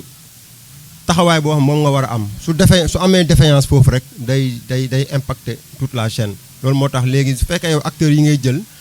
nekkuñu ci boobu état d'esprit aussi day am répercussion ci sa production. Mais si on a un exemple de contrat par exemple man ma ñëw jël Mass par exemple pour mu jouer ma film est-ce que Mass dama ko signer un contrat par exemple de 6 mois par exemple ça veut dire que 6 mois bu jotee moom boppam wala est-ce que dama signer ak moom un contrat de 10 épisodes par exemple te 10 épisodes yooyu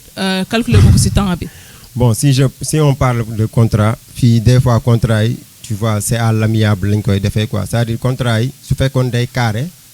déjà il faut yow en tant que acteur sa présence su avocat si je peux le wala sa agent c'est-à-dire ñun sax fii amul agent c'est-à-dire dafa am war am ay agent yoo xam ñooy dem négocier yow say contrat tu vois léegi agent bi buñ négocier sa contrat su boobaa moom dina mën a wax prix bu ñu lay fay ak nga mën a xam tam ban temps ak sa planning annuel quoi nga mën a xam loolu noonu mais loolu noonu bon je ne vois pas encore mu am fii nii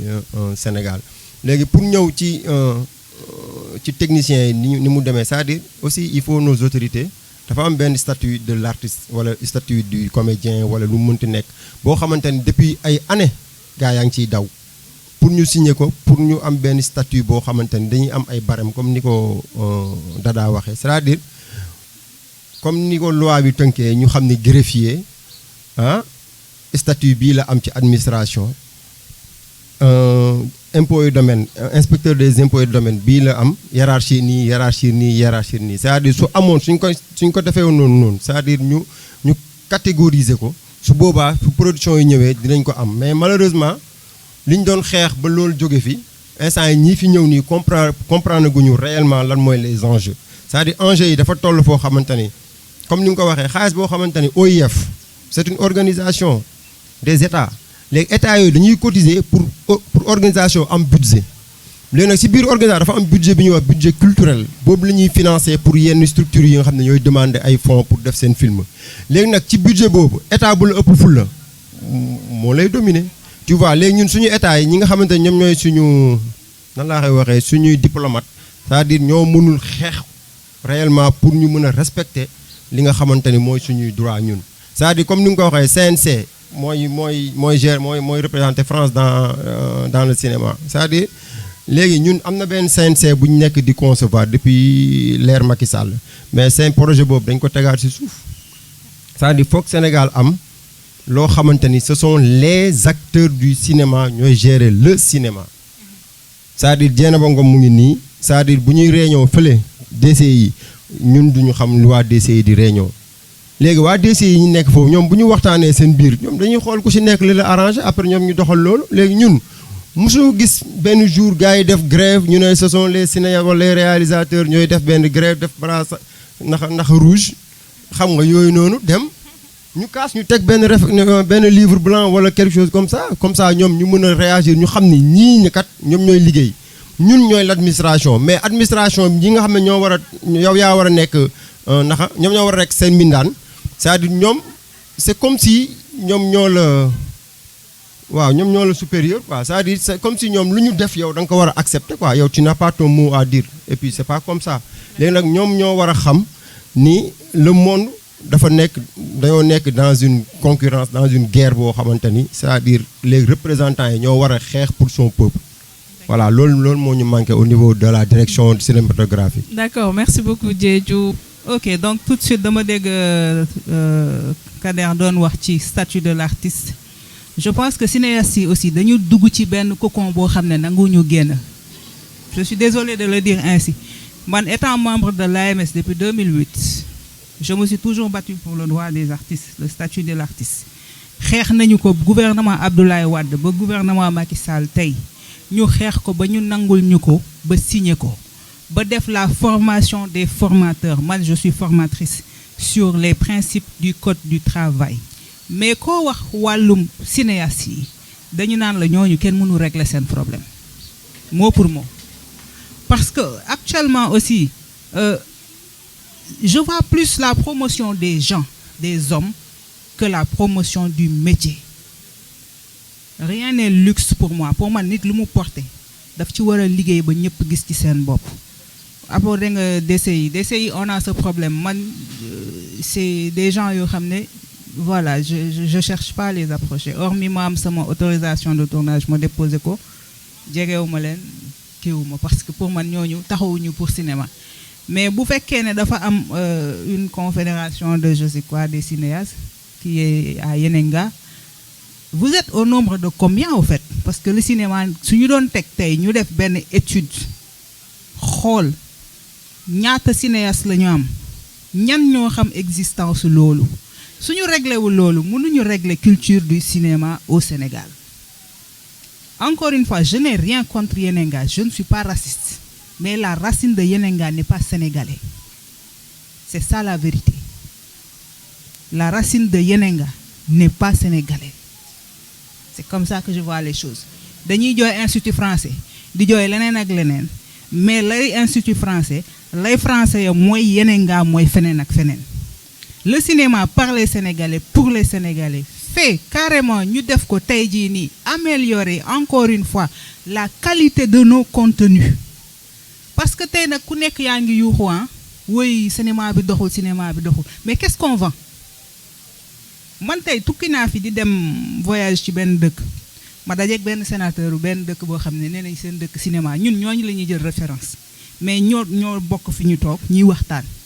à un moment il m'a dit pourquoi vous les Sénégalais vous ne pouvez pas venir nous apprendre votre cinéma parce que yéen votre cinéma c'est en avance c'est-à-dire hormis ñu mag ñi ponkal yi ñuy tudd les Ousmane Sembène Mambéty et autres. Mais cette nouvelle génération, il faut que moi ait chance de moi pour créer cinéma. C'est le cinéma sénégalais, ça existe déjà. Maintenant, les questions qu'on doit se poser, moi, comment améliorer nos contenus? Nous, majoritairement, cinéma communautaire, papa, yaay, dom. On écrit papa, yaay, dom. Chez les Américains, on s'en fout du père. C'est comme ça. Tu écris un scénario, ton protagoniste top ko, le contenu de ton histoire réalisé ko, décor bi lu mu gëna hood su fekkee dafa wara hood na hood mais mënoo yow bëgg defar décor boo xam ne chaque jour gel bi teg na greffage capp na ok gain bi mu ngi rouler air après oto bi muy dawal papam amu ko kenn amu ko seen kër mais ça c'est se leurrer. On peut vendre notre culture mais en créant des histoires aujourd'hui on a Tukki Bukki on a yéen est-ce que ñooñu ils ont utilisé des décors humains non? Mais cinématographiquement parlant seen œuvre boo ko tegee da ngay xam ne lii cinéma la ñi def télévisuel nañu def télévisuel ñi def série ñu xam ne série la ñuy def ceux qui optent pour les longs et courts métrages en cinéma ñu xam ne dañu am lu ñuy xaar c'est-à-dire la qualité loolu laa moon lu may yokku communiquer leen autour de vos différents trucs que vous organisez parce que moi ce que je vois on a été dans une association j'ai bloqué tout le monde je le lui ai dit parce que ce que je vois mooy ku nekk lu ko intéressé mooy oui je suis la présidente je suis la secrétaire de tel nous sommes 100 ou 200 vous êtes 100 à ne rien faire quoi 100 à ne rien faire ndax sa bopp nag weesuwul nga ne yaa ngi ci mbir te réaliser woo dara man ki waxul dara toog di liggéey moo ma gënal kii wax te bu paree li muy liggéey xamoo ndax dafa dëpp wala dafa taxaw loolu la amoon lu may yokk maa ngi jéggalu ci kàddu yi bu baax a baax. alors Dieynaba sooy wax dangaa quitté del wax dañoo quitté. waaw moom moo njëkk a génn. waa kay ñoom dañoo xuloo génn man ma bloqué ñu ngi xuloo ñëpp man tamit génn dem bàyyi leen. Alors, je propose que nous étudions directement les questions-réponses. Comme ça nous donne le temps de prendre quelques questions directement. Parce que j'imagine que nous avons pas mal de questions que nous poser sur nos panélistes. Salam alaikum mbolo mi ma len di nuyu yeen ñep. Bon man damay présenter wu. Ma avertir leen nak dama bari wax. Donc ma ngi tuddu Adja Binta Silla Faye. Ñu ma gën ma xam ci turu Adja Mana. Dama nek ci milieu cinéma depuis 2020. Voilà mu nekk ci benn structure bu tudd Solar Ciné benn maison de production bu ndaw la Solar waaw bu Assirou non Solar pas mandikat mais Solar mais comme ivre en art waaw foofu laa nekk depuis 2020 mais 2021 lañ commencé suñu ay activités voilà donc man à la base mën naa ne defuma woon art comme art ni dama après samay études en philosophie dama def marketing communication parce que man comme ci wàllum wax laa bëgg di liggéey voilà c'est laa nekkoon léegi par la suite j'ai eu pas mal de formations yoo xamante ni comme par exemple ak su code Samba Linguère ay Armada Academy ci wàllum cinéma ak wàllum théâtre mais je suis plus focus côté cinéma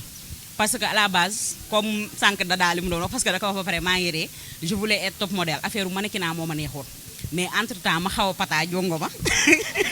donc ma changé ma ne déedéet faaw ma dem cinéma mais après tout dama ragaloon caméra yi nag mais après au fur et à mesure affaire bi di ñëw voilà débat bi neex na trop j'ai eu à prendre quelques points comme ni ko Dieynaba mi ngi koy wax sànq assainir le milieu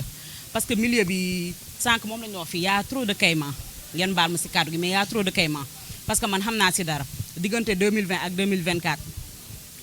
ñun Solar Ciné ak suñu ay weccet mën naan def nañu autoproduction ay tuuti court métrage yoo xam ne dem na ci ay pas mal de festival fii nii biir Sénégal am yoo xam ne biir Afrique la dem l'année dernière rek participé nañ benn festival boo xam ne Mauritanie la nekkoon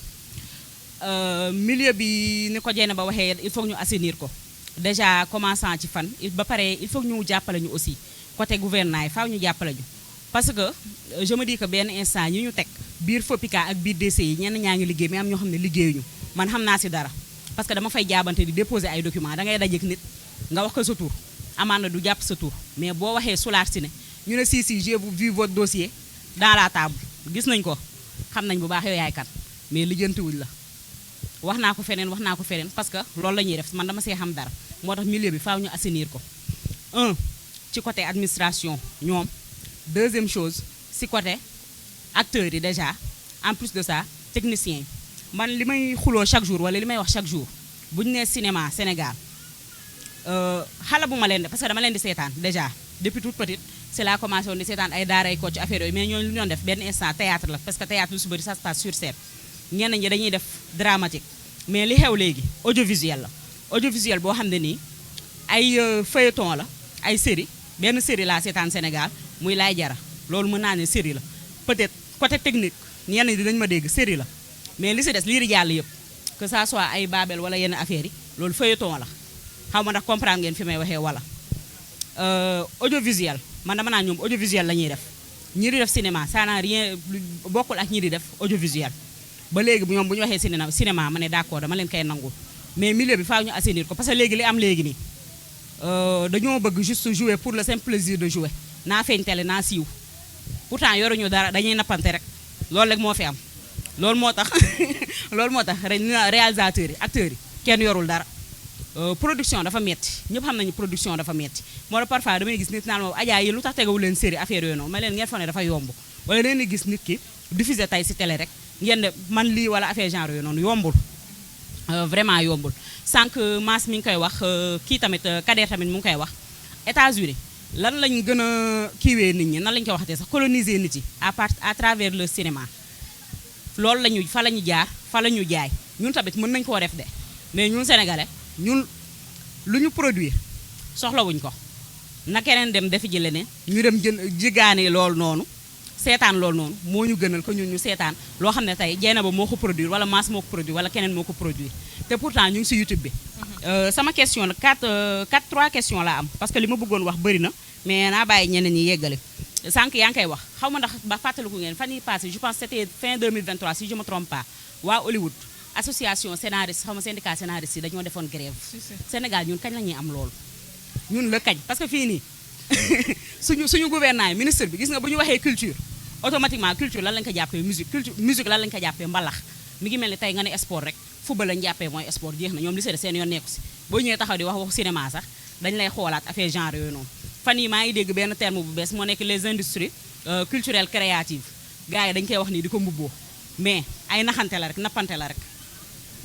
ñi nekk ci kaw faaw ñu liggéey parce que yow da ngay nekk da ngay dugg si benn association tey yow da ngay am envie liggéey mais ña fay nekk wala ña nga fay fekk li ñu fay def yow tu sais pertinemment ne que ni liggéeyuñu. d'accord mi ngi noonu. donc sama question 3 questions la benn bi pour Dada la.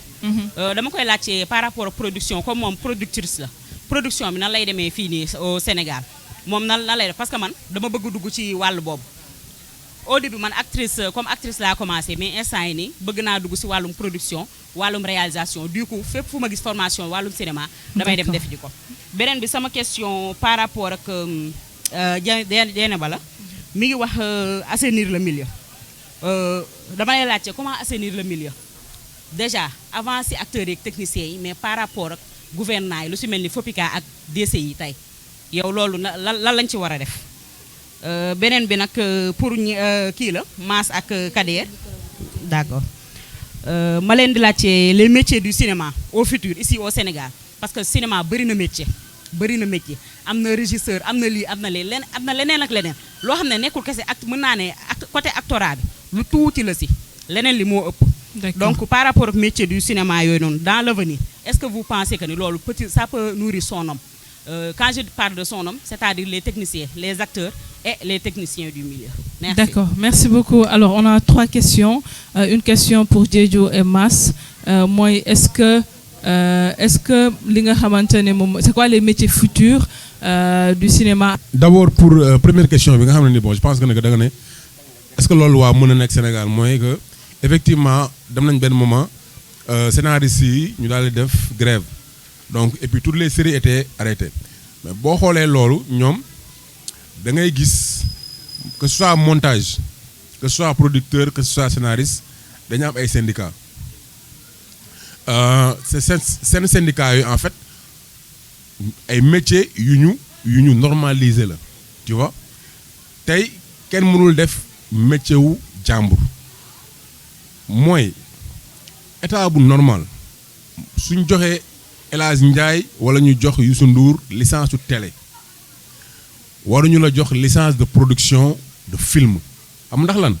parce que chaîne de valeur bi yëpp yow waroo ko def yow kenn mu nekk monopole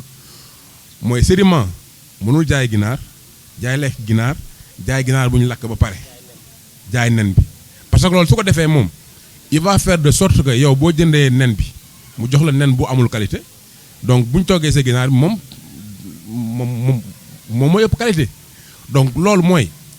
yow jox nañ la licence nga mën diffuser télé mooy diffuseur nga léegi ki nga xam ne nii moom jàng na école ba nekk caméraman keneen ki nekk producteur mu mën a créer boîte de production kooku mën a créer série boobu ñu ne ko yow kat El Hadj Ndiaye wala Youssou Ndour sa temps d'antenne chaque 24 heures jëlal ñu 15 heures yi nga dugal sénégalais production sénégalais te ba pare loolu ñu koy contrôler ndax mi ngi koy def ki ñuy wax Juan Branco papam Paul Branco moom moo nekkoon ki nga xam ne Mitterrand moom la joxoon muy gérer loolu au temps où après la Seconde Guerre mondiale contenu américain dañ commencé woon changer français yi mooy comme li wax Marlboro xam nga Hollywood xam nga bëgg changer seen culture ñoom ñu imposer musique française dafa am quota film français dafa am quota loolu moo tax ñoom seen culture deewul mais ñun en fait suñu état protégé wuñu donc loolu en fait pour ne pas un peu kii quoi c'est-à-dire mënul am. mais il y a des métiers de l'avenir ci monde cinéma non métier yooyu ñëwagum c'est-à-dire affaire grève yi la mooy scénariste yi mais déjà comme li kii wax sànq am na centre national de la cinématographie et de l'audiovisuel bu waroon am mais ñi ngi doon dem ba commencer bind référence yi mais on n'a pas associé les acteurs on n'a pas associé les scénaristes. Il y avait que certains producteurs yoo xam ne c'est des producteurs de cinéma après ñoom ñu def liggéey produit c'est-à-dire dafa nekk pëccaxoo boo xam ne nii politique nag quel que soit ku fi nekk président mënoo changer dëkk bi bu nekkee li mu nekk ci mentalité dëkk bi changer woo la ko parce que premier levier mooy li nekk ci mentalité dëkk bi bu nekkee yow sa ay doom lu ñuy xalaat rek mooy mel comme américain wala mel comme français saa yi génnagoo quoi beneen ni mooy métier yi bees yi je parlerai juste peut-être lu ñuy wax lu ci bëri mooy intelligence artificielle yi intelligence artificielle gis nañu ne léegi image yu naay sax daanaka impressionné wul ñu bëri léegi maintenant nan ñun lañ mën a fexe ba intelligence artificielle ak métiers yi nga xam ne nii ñoom ñoo war a tudd ci loolu mooy tey mais man dama doon jàngale et je peux le dire ma bind premier programme supérieur en audiovisuel au Sénégal mu nekkoon Sup Info donc boo xoolee ay ñoom Wantit ay Pisco bu nekk Evenprod ñu su bëri ñoo xam ne nii première promotion yi ay Skillzo fa lañ jànge ba loolu c'était en 2006 première promotion vidéo animation numérique après ñu def licence boobu premier li ñu doon jàng mooy Adobe Premiere Pro, After Effects, Photoshop pour audiovisuel, Illustrator pour audiovisuel, ak animation, ak théorie de l'animation. Maintenant, je dirais pratiquement 20 ans plus tard, parce qu'on est en 2004, donc 2006, ça va être 20 ans. Métier dinañ changer. Pourquoi? Parce que li ñu doon jàngale After Effects nga def fond vert boo defee fond vert il faut que mu saf ba pare da ngay am problème sax pour dindi fond vert bi léegi comme li gars yi di wax mooy ñi def kaar ñi taf bi yow même sans fond vert sax da ngay découper. Ça veut dire que maintenant machine bi ak kii bi lay defal lu bëree bëri. Maintenant loolu nag il faut que ñu def mise à jour dans la formation. C'est la création et la créativité qui fera la différence entre li nit ñi di liggéey et loolu je pense que ne kenn ko mel na comme Madzo du ma bàyyi ma fenn c'est-à-dire quel que soit en fait l'outil, le talent, la mentalité et la création va toujours supplanter en fait le fait que nga war a agsi c'est pas que ne que dañu am ay rek que nit ki nga xam ne dafa xalaat war a changer non intelligence artificielle am na loo xam ne mënu ko créer donc loolu noonu boo ko xamee rek mooy que les métiers vont continuer à exister mais il y a d'autres métiers yoo xam ne ils vont partir bu njëkk bu ñu doon tourner cinéma da ngay jël grue mais léegi da nga am drone. Tu vois bu njëkk mënoo am hélicoptère nga doon jël mais léegi drone nga am. Tu vois d'accord. et travelling maintenant c'est des trucs yoo xam ne qui coûtent très moins cher quoi tu vois. Je pense que bëri ma wax mais yow je pense ñoo bokk école quoi. Merci beaucoup. Alors Diédhiou, est-ce que il y a des métiers futurs mais surtout est-ce que métier bi dina mën a nourrir homme avec le temps? Bon, déjà comme ni mu ko waxee ça revient à dire que le fait mooy li ma doon wax temps yi passé rek le fait que ñu boole cinéma ci le monde culturel te boo xoolee cinéma day utiliser tout ce qui est technique tey boo jëlee cinéma ci base technique lay doxee c'est-à-dire tout ce qui est matériel de tournage loolu yëpp c'est technique la comme suñu nee cinéma ci ministère de la culture la bokk c'est parce que au-delà des outils qu'on utilise mais li ëpp solo mooy ci nit ki lay jóge quoi c'est-à-dire ci la sommation de son vécu c'est-à-dire lan mooy expérience nit ki lan mooy xalaatu nit ki lan mooy vision nit ki loolu lay tënk def ko ci benn projet léegi le matériel xam nga bu fekkoon du la culture moo ëpp doole le matériel comme cinéma dañ ko waroon boole ci le ministère de la recherche scientifique et technologique ak yooyu parce que tey pratiquement cinéma lu muy dundee yëpp technique la c'est-à-dire caméra bi tu vois son bi effets spéciaux yi drone bi lumière bi loolu yëpp c'est technique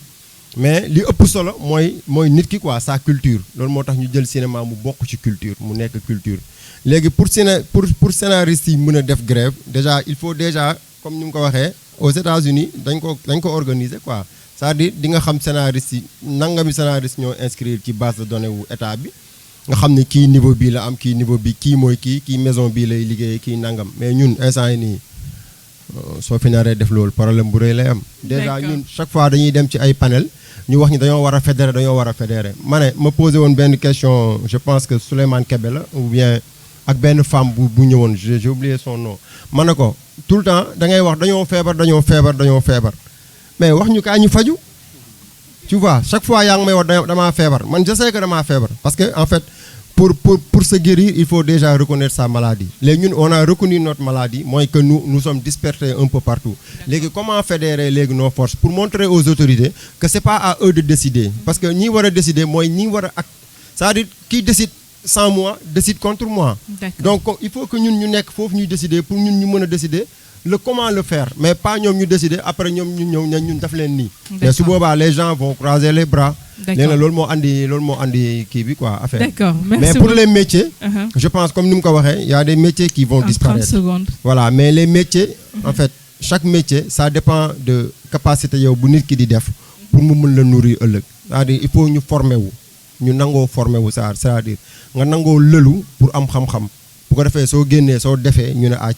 cim kii jàmbaar la soo waxee ñu xam ne yow mi gëstu nga. D'accord. waaw su boobaa Merci. di nga mën a am dara. D'accord, merci beaucoup Diédhiou. Alors, Dada, il y a une fois de question. Production. Voilà.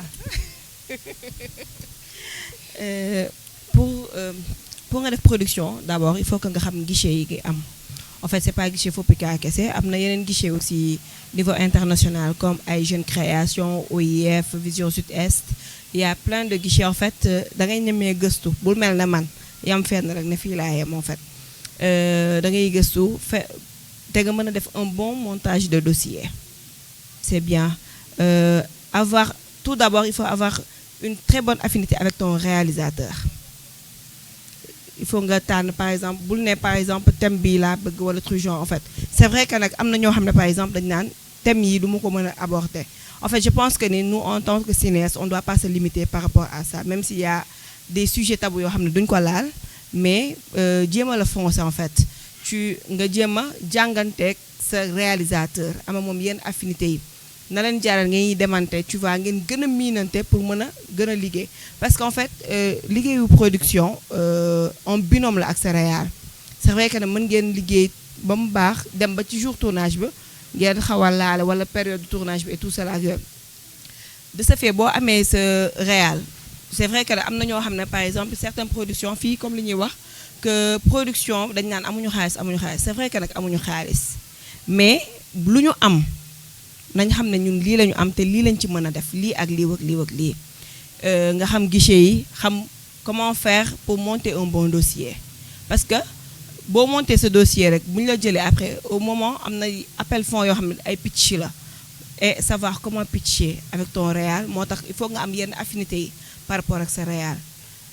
jàngal montage dossier jàngal fonds bu nekk nag ak li muy laaj spécificité yu muy laaj lii ak lii ak lii en fait c'est ça. D'accord, merci beaucoup. Alors, Diana, on avait déjà parlé de comment assainir le milieu, peut-être aller directement ci kaw FOPICA ak voilà. yaa ngi tudd ñu ma tuddul de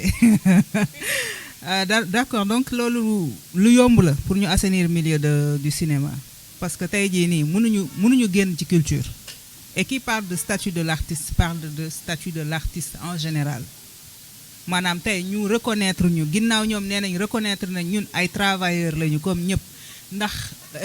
état gëstu na ba xam ne nit ñu jàppee informel ñun li ñuy dugal xaalis ci dëkk bi kenn dugalu ko fi moo tax tey jii nii gouvernement bi fi jógee accepté woon ne reconnaître nañ ñu comme des travailleurs léegi reconnaissance boobu dafay baax ñi nga xam ne ñoom la ñu dénk suñu direction muy DCI ñu mën a tey taxaw lëkkaloo ak tey les acteurs du cinéma je parle pas des acteurs de scène même ñi nga xam ne chaîne de valeur bi ñi ciy liggéey ñëpp ñu fexee tey ñu am statut bu ñu reconnaître mën leen tey am ne lii mooy SMIC bi salaire de base bi lii da ngeen koy am maison de prod yi ñuy liggéeyal wala ñeneen ñi parce que tey ku tijji maison de prod da nga dem uti licence boobu tey da ngay fay impôt ki ngay liggéeyal war nga au moins nga jox ko salaire bu décent boo xam ne SMIC bi dina mën a permettre tey boo ko fayee mu dindi ci wàllam cotiser boppam lu mel ne IPRES ak caisse de sécurité sociale ñi nga xam ne mat nañu ba pare ñu utal leen assurance pour bu ñu feebaree sànq dafa am li mu wax lu daw yaram effectivement gis nañ fi pas yoo xam ne balaa ñuy dee dañ leen di ketal et c'est pas normal moi je suis contre ça foncièrement contre loolu noonu te loolu li ko mën a dindi mooy tey reconnaissance bi bu demee ba pare ñu mën di cotiser ñu mën tey jii nii bu la sa employeur fayalee lii nga fay lële ñiy dugg ci dëkk bi di jël ay liggéeykat marché bi mu transparent parce que yaa ma neex bi moo yàq cinéma bi tey dadaa day nekk productrice Dieynaba Ngom mooy xaritam Dieynaba Ngom lay jël même su fekkee projet Dieynaba Ngom baaxul alors que tey yaa ngi toog yow yore nga un bon projet donc tey dafay dem ba nga xam ne les producteurs ne sont plus des gens yu ñuy gis nii bët ak bët nga jàppee leen koo war a liggéeyal mais da nga koy jàppee benn luxe boo xam ne parce que tey am ngeen benn affinité bi ba wóor na la ne ki ko mérité du ko jox yow la koy jox en gros donner la chance à tout le monde ñi nga xam ne tey ils sont habilités à travailler ñu def leen ay liggéeykat fay leen reconnaître leen ku feebar faju ku am accident de travail mën a toog sa caisse de sécurité fay la say njaboot di dund ngay dund ñu nekk des personnes dignes. D'accord. Mettre les gens qu'il faut à la place qu'il faut. C'est pas parce qu'on est administrateur culturel qu'on connaît le cinéma. Li tax tey le directeur de la cinématographie nanguwul jàkkaarloog ñun ci sama analyse bu gàtt xamul lan lay wax ak ñun bu jàkkaarloog ñun. C'est simple moo tax mu ñuy daw. man loolu laa gëm. D'accord, merci beaucoup Dieynaba. asalaamaaleykum. Aleykum salaam. Bon man maa ngi tudd Papa Amadou Khalid Drabé artiste comédien dëkk Tëngéej. Benn question bi dina xaw a ndaw tuuti mais bàyyi ma résumer ko rek bu njëkk bi mooy c'est quoi le barème bu ñuy fay acteur sénégalais fii nii c'est quoi le barème nous on connaît pas le barème parce que fii en fait da ngay am sa métier tu es artiste tu es comédien nga bàyyi lépp tu aurais pu être avocat ou bien docteur wala mécanicien ça dépend nga ne toi tu es un acteur nga ñëw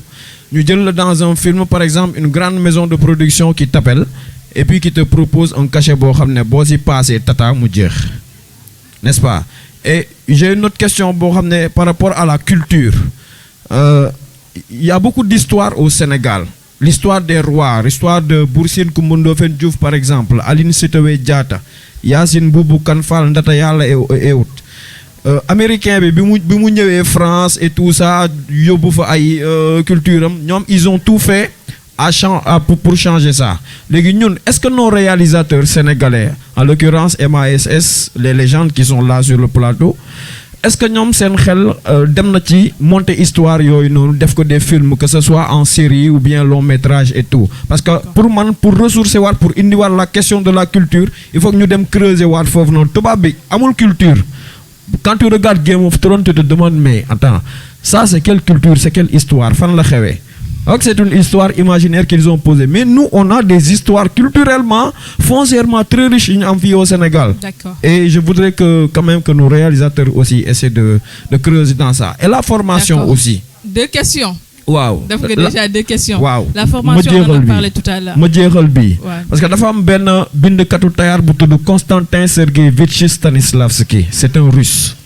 mu ne le théâtre en raison de son côté spectaculaire et de sa notoriété attire beaucoup de gens qui ne viennent que pour exploiter leur beauté ou faire carrière. Il profite de l'ignorance du public, de son goût faussé, de ses caprices, des fausses intrigues, des faux succès et de tant d'autres moyens qui n'ont aucun rapport avec l'art. Mais ces exploiteurs sont les ennemis mortels de l'art. Nous devons user avec eux des mesures les plus strictes. Et si nous ne pouvons les changer, nous devons les faire quitter les planches. D'accord. Bon, faut là mon ayama. Merci beaucoup. Alors,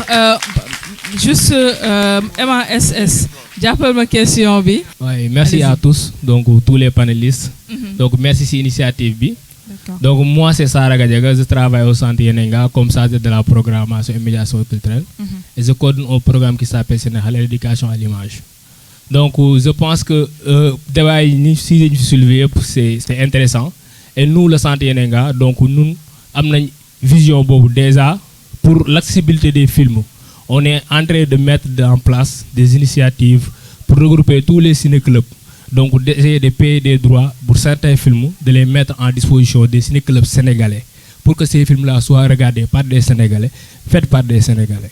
Donc aussi le Centre Yenenga c'est un centre de post-production donc, qui est le premier en Afrique de l'Ouest. Parce qu'avant on faisait des films de films de cinéma et on partait en France pour faire la post-production. Mais avec maintenant le Centre Yenenga, on peut faire des films ici, de A à Z, avec des techniciens sénégalais. Par exemple, au Centre Yenenga, il y a 9 Sénégalais, des filles et des garçons, majorité par des filles, qui sont des Sénégalais recrutés par le Centre Yenenga et c'est eux qui montrent les films. D'accord. Donc, le centre est initié par Alain Gomis. Donc, Alain Gomis, c'est un Sénégalais qui a remporté 2 fois Étalon d'or avec des films sénégalais faits ici au Sénégal, avec Taï et Félicité. Donc, je pense que le Centre Yenenga, si tous les structures de cinéma faisaient comme le Centre Yenenga, le cinéma, wow, et aussi quoi. Donc là donc et merci beaucoup. Merci. Salam alaikum. Aliba. J'ai fait l'audiovisuel avant de faire le cinéma. Je suis licence 3 en audiovisuel à Sup IMAX. J'ai été parmi les 3e ou 4e de promotion de Super IMAX. J'ai eu à travailler un peu partout dans l'audiovisuel, mais quand je suis rentré dans le cinéma, j'ai vu que l'audiovisuel et le cinéma, c'est deux mondes à part. C'est vrai qu'il y a beaucoup de métiers dans le cinéma. Les métiers du cinéma, c'est des métiers de l'audiovisuel. Mais le cinéma, c'est un truc créatif. Et de nos jours, le problème, c'est que nos jeunes ne réfléchissent plus en création, quoi. Ils réfléchissent en comment je peux vendre. Et avant même d'écrire, tu dis que ouais, moi je veux vendre à ces gens, ça te limite. Moi je pense que la créativité ça vient instantanément, quoi. C'est un truc, un tableau que tu peins. Tu n'es pas là à réfléchir si je vais faire des trucs comme ça. Tu mets le pinceau et après ça va aller à gauche, à droite jusqu'à créer quelque chose. D'accord. Maintenant, c'est ma intervention, manque beaucoup de si comment on peut dire, madame le bolo. Gis nga loolu moo nekk problème mu Afrique yeneen région yeneen muy Europe, Asie, Amérique, chinois ils ont compris ce truc là de booloo et ils ont dem nañ ba léegi ñoom booloo nañ ba pare. D'accord. Le problème d'un Africain c'est le truc de booloo maanaam fu am mbooloo rek dañuy ñëkkante njiit te loo gis njiit gi moom maanaam ñi nekk ci suuf li ñuy def njiit gi du ko def. Comme tey fii nii bu ñu ñëwee taxaw nii kay bale ak kay kii nit gi du bale te ñëw nañ bale teg nañ sees teg nañ lépp après lii soog a mën a am. D'accord. léegi nañ dellu si booloo bi quoi. parce que gëm naa ne bu ñu booloowee maanaam cinéma bi dina mën a dem kanam te dina jur leneen ak leneen. D'accord. ma sœur l'a si bien dit. L'homme qu'il faut à la poste qu'il faut. C'est pas des lobbies cinéma waru am lobby. D'accord. Merci beaucoup. D'accord. Merci beaucoup. asalaamaaleykum wa rahmatulah. Aleykum salaam. waaw maa ngi ziar ñëpp di leen jox seen wàccuwaay. ñu ngi lay delloo ziar. je suis polyglotte mën naa lakk-lakk yu bëri mais damay jël kàllaamay Kocc pour poser sama question parce que moom la fi ñu ëpp dëgg. ak ça benn question laa am pour poser ñi nga xamante ni vraiment c'est une auguste audience assemblée bu ñu fi am. waaw vraiment gis nañ qualité débat bi sànq mama déroulé na te macha allah de Dieynaba maa ngi koy soog a xam tey ak Soxna Dada Mass moom depuis la vieille école dans la musique. Kader moom sama wëllëre la. damay wax déjà alhamdulilah ci ni ñu teewee bis bi. waaw man saa yu may ñëw ci ciné banlieue ak de manière générale ci seen i ay activités sama xel day dem ci monsieur Boy bi nga xamante ni dama ko pratiquer à l'université Cheikh Anta Diop. mu doon nit ku humble di ñaan suñu boroom. mu xaree ko ca jannatu firdawsi benn question la amoon pour poser mooy tey dama doon surfer sur internet ci Facebook bi je crois ma tombé sur une note de la CNRA waaw buy wax ni dañoo jël ay matukaay ci lépp li nga xamante ni ay film la ak ay scènes yi nga xamante ni ñu ngi koy def ci suñu télé yi mu jëm ci ay wàllu saaga ak wàllu vulgarité de manière générale ak même côté accoutrement yi col ko yi nu dañ ci jël ay matukaay yu sévère daal en tout cas jël nañ ci ay mesures naan dañuy tere képp ki nga xamante ni dina jëm ci yenn anam yi waaw léegi nag dama bëggoon yenn ci wàllu art bi nga xamante ni moom ngeen di def muy le 7e art mu di voilà ku wax art rek wax liberté xaw ma ndax loolu du am benn entrave par rapport à la liberté créatrice des acteurs de ce 7e art. D'accord. Bonsoir. Bonsoir. Alors moi c'est Malika, élève à Sile Banlieue. D'abord pour moi le cinéma c'est comme nous ñuy waxee président, c'est le président qui détient le pouvoir, etc. Pour moi c'est faux. Le cinéma, c'est seul le cinéma qui détient le pouvoir dans le monde. Car si aujourd'hui je veux changer ta perception des choses, je n'ai qu'à passer par le cinéma. Car nous sommes tous jeunes et combien d'entre nous lisent maintenant de nos jours? On est tous cochés sur nos téléphones, nos smartphones, sur la télé, etc. Mais si je veux changer ta vision des choses, ta perception des choses sur une chose, je n'ai qu'à passer par le cinéma. Après vient les journalistes. Tel président, tel candidat, je n'ai qu'à le représenter tel que je le veux et te convaincre par le cinéma. Donc, ma question, moi, le cinéma, c'est un milieu d'incompris en fait. C'est un milieu d'incompris. Parce que gis nañ ko fi ak Ousmane Sambène ak Djibril Diop Mambéty etc. te ñoom ñoo ñu raw foofu ci milieu du cinéma bi. C'est un milieu incompris. Et quand je dis incompris, c'est tellement incompris dans le sens où on peut directement tomber dans la dépression. Combien d'artistes sont tombés dans la dépression ici? Yenen jafe-jafe et difficultés. Alors pour moi, pourquoi on ne montrerait pas une association sénégalaise de cinéastes pour nous, créée par nous, boo xamante ni mën nañ cotiser bu kenn amee benn jafe-jafe wala bu kenn mara day taali bu kenn deewee ñu mën ko assister convenablement. Regardons par exemple rek Ousmane Sambène quand il mourait ñaata nit ñoo ko taxaw te lan la deful ci milieu cinéma bi. Pourquoi on ne ferait pas ça? Donc votre question, c'est pourquoi ne pas créer une association sénégalaise créée par les cinéastes, parce que du gouvernement ñu koy defar du kenn. D'accord. C'est à nous de le faire. Et pourquoi on ne le ferait pas? Ensuite, ma dernière question est, Yen, comment voyez-vous le cinéma? Comment voyez-vous le cinéma dans 5 ans, dans 10 ans, le cinéma sénégalais dans 5 ans, dans 10 ans? Les réponses, nous devons comme une réponse du gars très vite fait. Ok. Différence entre acteur et comédien. Ok. Français et anglais. L'acteur, c'est quelqu'un qui interprète des rôles.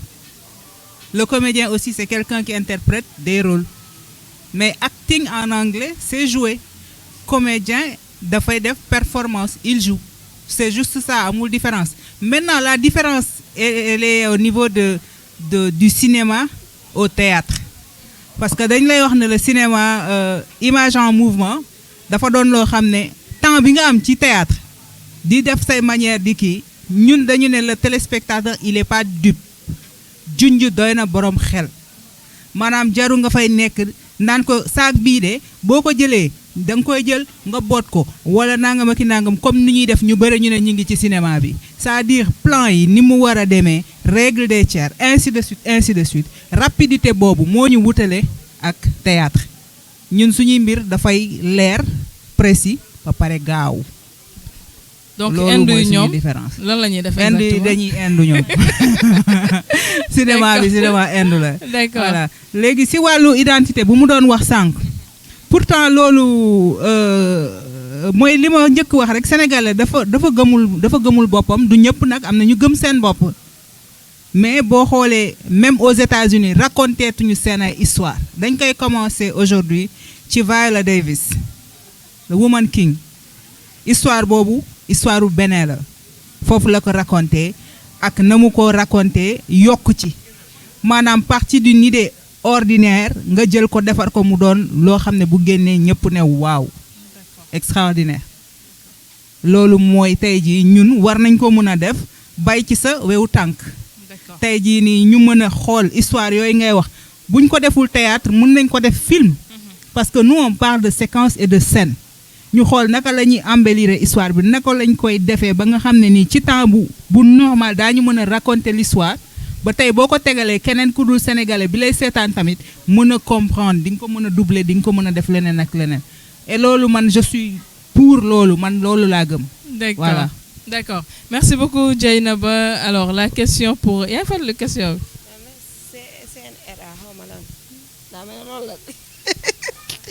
Moi par rapport à vulgarité et tout ça là, la question mais c'était ça. Ouais. En fait, je pense que ni légui en fait nous comme li ñuy wax rek cinéma ak audiovisuel dañ koy différencier. Tout ce qui est c'est pas tout ce qui est vulgaire et tout cela c'est dans l'audiovisuel. Non. En fait cinéma mën nañ def ay comment dirais-je ay scène de excusez-moi de sexualité sans pouvoir le montrer comme ça. Tu vois, donc amna nuñ koy mëna illustrer créativement pour mën koo kii je pense pas que ni war na mën a indi problème par rapport ak bu ñu ko éliminer seulement que maison de prod audiovisuelle yi ñoom ñooy sonn par rapport ak parce que xale jigéen ñi léegi dañoo yaakaar ne bu ñu solulee lu sexy rek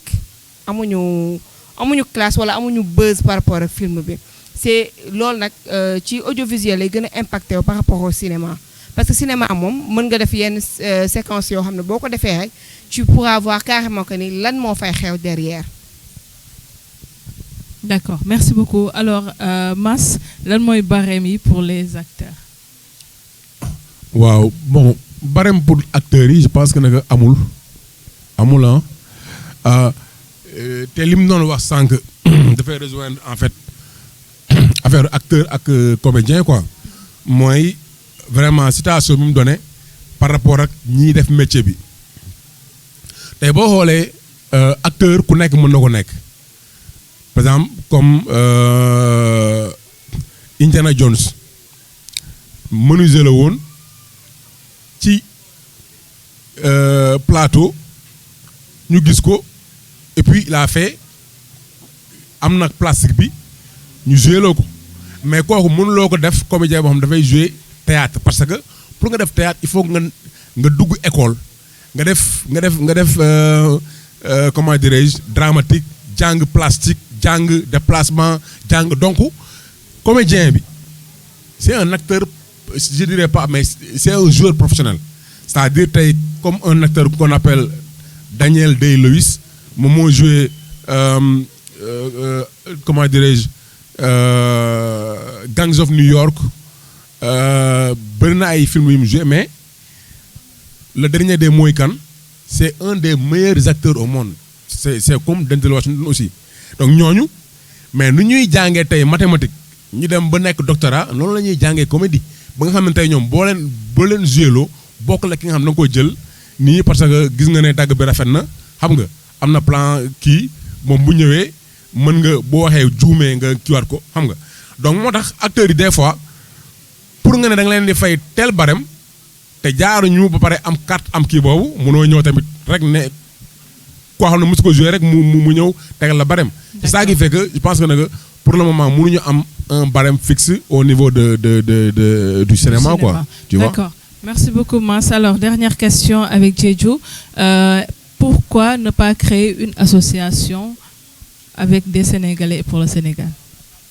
Oui, en fait, je pense que association yi existé na yu bari comme ni ko kii waxee sànq nee na attaque mu ngi ci peut-être am na tamit AMS tu vois am na yeneen association yoo xamante ne peut-être xamuñu leen mais association ñu ngi fiy bari mais c'est-à-dire comme ni ñuy wax mbooloo bu booloo moo am solo mais pas ñu booloo rek pour booloo nii mais c'est-à-dire suñu boolowee est-ce que booloo nañu est-ce que ànd nañu loolu mooy problème bi c'est-à-dire dañuy ànd nii yow da ngay dégg ni am na association bu xew fii rek nga dem bokk ci pour rek bokk naa ci c'est-à-dire dañuy nekk 100 personnes mais si 100 personnes yi 2 kese ñoo ci dëggal seen bopp voilà loolu moo tax association yi des fois seen xeex du impacté trop ci li nga xamante ne loolu la waroon demee. D'accord, merci beaucoup en tout cas. Alors merci beaucoup à Mass, merci beaucoup Diédhiou, merci à Dieynaba et Dada, mais merci surtout à El Hadj pour ce panel ak aussi cadre des cinéphiles, club des cadres des cinéphiles. Donc merci beaucoup. Je déclare là officiellement cadre des cinéphiles actif. Action.